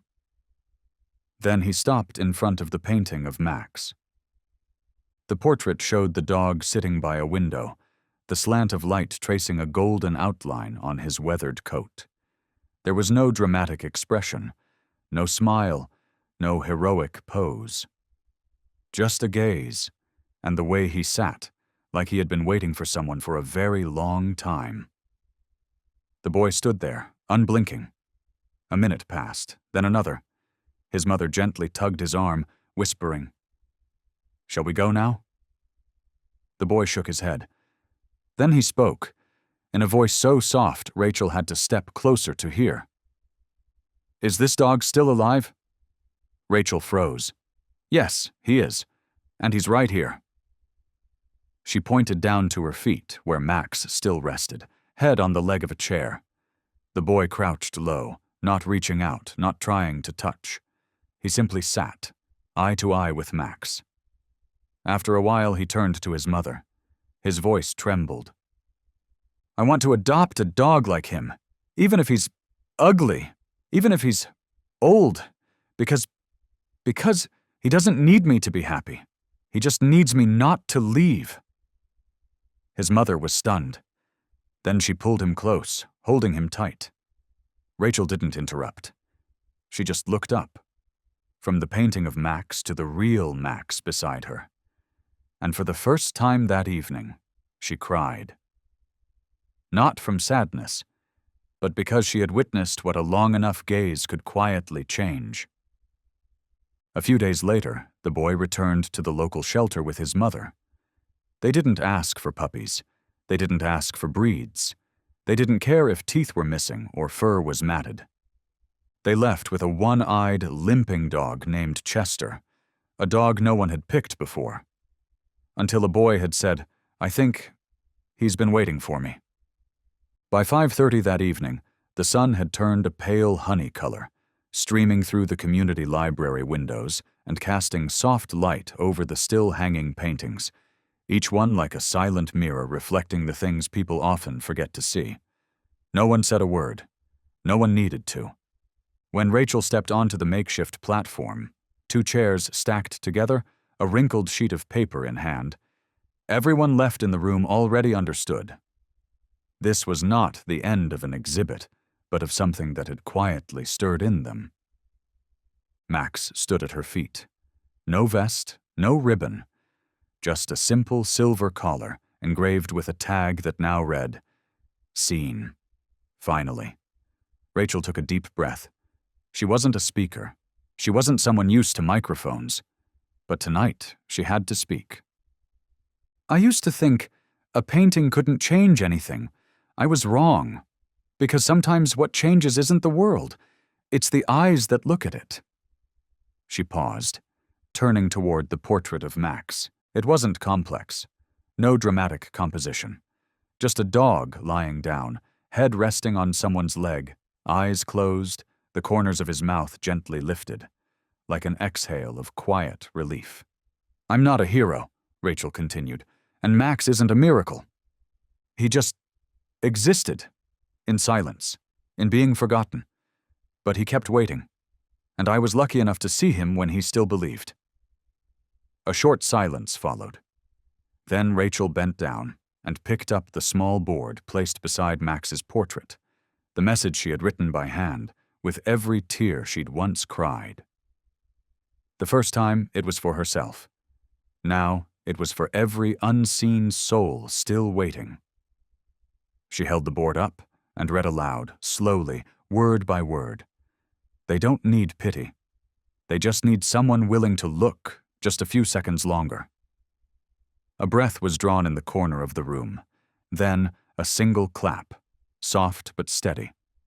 And then came more, a round of applause, not loud but full, like everyone had come to the same quiet realization. It was time to start seeing more clearly, not just dogs, but the people around them too. Spring arrived in Bristol with light drizzle and fresh moss creeping across the old stone walls. The rescue shelter on the edge of town, where wind once slipped through loose wooden panels and where Max had lain for 18 months unnoticed, now had a wooden easel set up by the window, and behind it sat Rachel. No one had asked her to return. There was no invitation, no expectation. Just one morning she appeared with a canvas bag slung over her shoulder. Inside were a box of watercolors, a notebook, and a small pack of butter cookies. I'm not sure if I can still help in any real way, she said to the same staff member who once cried for Max. But I can paint, and I can listen. He nodded. No words were needed. Rachel began with simple sketches. A three-legged dog tilting its head, waiting. A stray cat with only one eye, still cautiously licking the hand of a staff member. A pair of senior dogs curled up together, rescued from the same abandoned house. But it wasn't the technique that made her drawings different. It was the eyes. She didn't paint to make things beautiful. She painted so someone, just one person, might look a few seconds longer. Every weekend, she pinned her work to a wooden board just outside the yard, each with a small story beneath. He can't run, but he still steps out every morning. She doesn't have teeth anymore, but still meows when someone opens a can. We found them in the frost. They haven't left each other's side since, not even in sleep. Children began to stop by. Morning walkers began to pause. Some left a few coins in a small paper box. Others simply touched the glass of a frame and smiled. A month later, the shelter had enough to repair the door of the third kennel, the one Max used to sleep in. 2 months later, they bought warm blankets for winter. And during their first fundraiser, a woman drove over 2 hours from Wiltshire just to adopt an old dog she had read about in Rachel's Stories. It wasn't magic, just moments of seeing, moments of listening, moments of empathy. But when pieced together, they became real change. On a quiet Saturday afternoon, as Rachel was shading in the soft, folded ears of a dog named Daisy, a young staff member leaned over and whispered, "You know, we call it the Rachel Corner now. Any animal you paint, someone always comes to ask about them." Rachel smiled. Not out of pride, but because she knew she no longer painted to heal herself. Now she painted so these small souls could be seen, be called by name, and be given a chance. Max had no credentials. He didn't wear a vest labeled emotional support dog like professionally trained companions. He hadn't been taught to sniff out stress or press his head to a panicked heart. But everyone at the shelter knew. When Max was lying there, the world seemed to quiet down. At first, Max simply followed Rachel. He'd lie under the table while she painted. He'd wander out to the porch whenever someone came to view the artwork. No barking, no tail wagging, just presence. Presence that somehow slowed people down. A boy with severe social anxiety hadn't stepped out of his car in 2 months of therapy. That day, for the first time, he walked into the yard, just because he wanted to see the dog from the painting. A middle-aged man who had just lost his wife stood motionless in front of the portrait titled, Maggie, 14 years at the shelter, still waiting. When he began to cry, Max didn't approach. He didn't turn away either. He just stayed there, and that was enough. Max didn't do anything remarkable. He didn't run out to greet people. He didn't charm them with over-eager friendliness. Instead, he chose to sit at the edge of the wooden porch, where the afternoon light slanted in through the open frame. From there, Max could see the whole yard, without stepping into anyone's way. People started to notice. That dog on the steps? I didn't feel anxious coming in today. I just lost my mother, but seeing him sit there, I didn't feel empty anymore. He didn't touch me, but it felt like someone understood. Some days, Rachel felt tired. Too tired to draw another stroke. She would come and just sit, resting her head against the window pane. Max would come over, not to make her do anything, not to fix her. He'd simply lie down beside her feet, quiet, steady, as if to say, I was once alone too, and I stayed. So maybe you can stay a little longer. One morning in June, a group of psychology students came to visit the shelter for a study. One of them asked, "What breed is that dog? He looks like a Malinois German Shepherd mix, but his eyes, they're different." Rachel smiled, running her fingers gently down Max's back. "He's the forgotten kind. But now he's part of this place." Max didn't need to understand every story. He didn't carry the burden of healing. He just needed to keep sitting there, not leaving, and becoming a part of the new rhythm of a place that was once just temporary. Now finally, a home. It was an evening like any other. No rain, no wind, no headlines or sudden sparks of inspiration. Just an ordinary night, like hundreds Rachel had lived through since Max came into her life. The room was softly lit by the warm glow of an old yellow lamp. The easel sat slightly askew, as always. Max lay quietly beneath the table, as always. No music, no conversation, just the whisper of pencil on paper and the sound of breathing, steady and calm. But Rachel knew tonight was not like the others, not because of something that had happened, but because of something that was about to end. This drawing wasn't sketched in rough lines like the others. It wasn't just about capturing Max's gaze or the way he curled under the sunbeam. It was a farewell. Max had changed. Gone were the thin patches of fur and the lost hollow eyes of that first day. He was still lean, still slow, still quiet, but the light on his figure now was something worth holding on to. Rachel drew Max standing in front of a doorway. Not a window, not a kennel, not the closed door of the shelter where he had once waited, but an open door with light spilling through it. In the picture, Max didn't turn back. He didn't look at the artist. He simply stood there, quietly, his back slightly arched, his frame slender yet steady. Light streamed in from the porch beyond, tracing a soft glow along his spine. It wasn't the kind of light you'd find at noon. It wasn't as tender as dusk either. It was the kind of light that only appears when a creature, once broken, once faithless, chooses to face forward. Rachel didn't cry as she drew. She didn't say anything to Max. She just laid each pencil stroke slowly, carefully, as if every line carried a piece of her heart. The painting had no defined background, no furniture, no yard, no trees, only Max and the open door. because after all this time with him, Rachel had come to understand something. We don't need much to heal.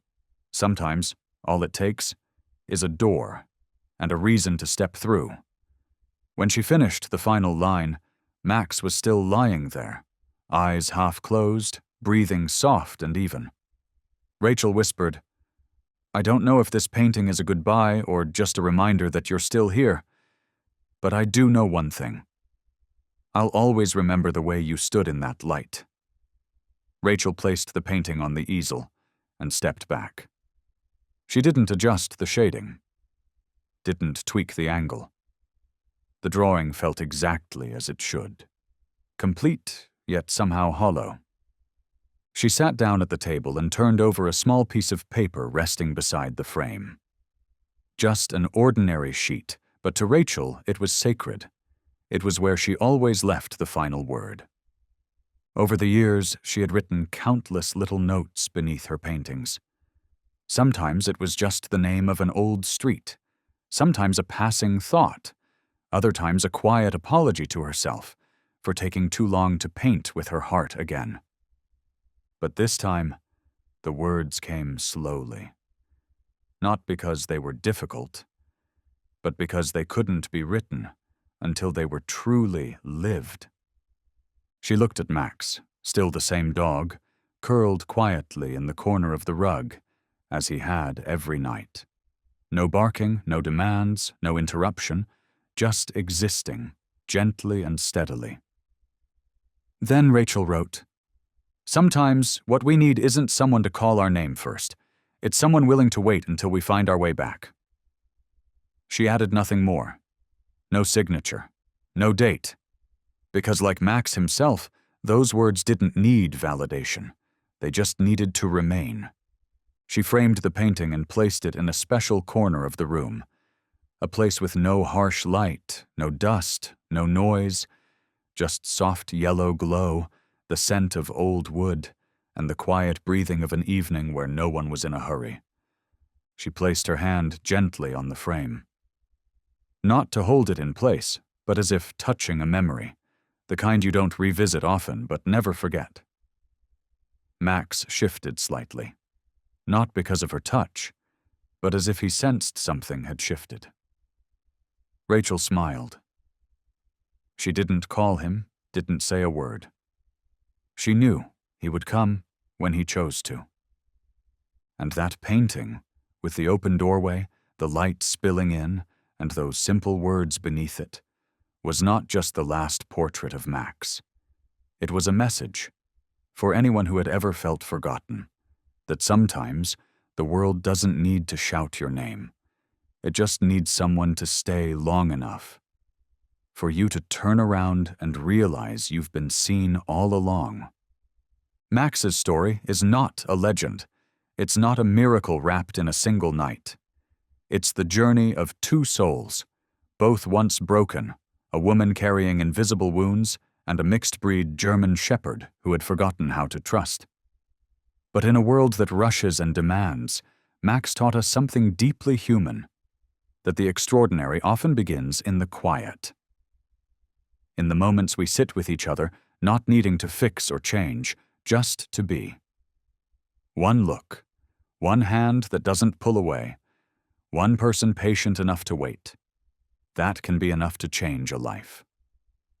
The German Shepherd, long admired for its intelligence, courage, and loyalty, is more than a symbol of strength.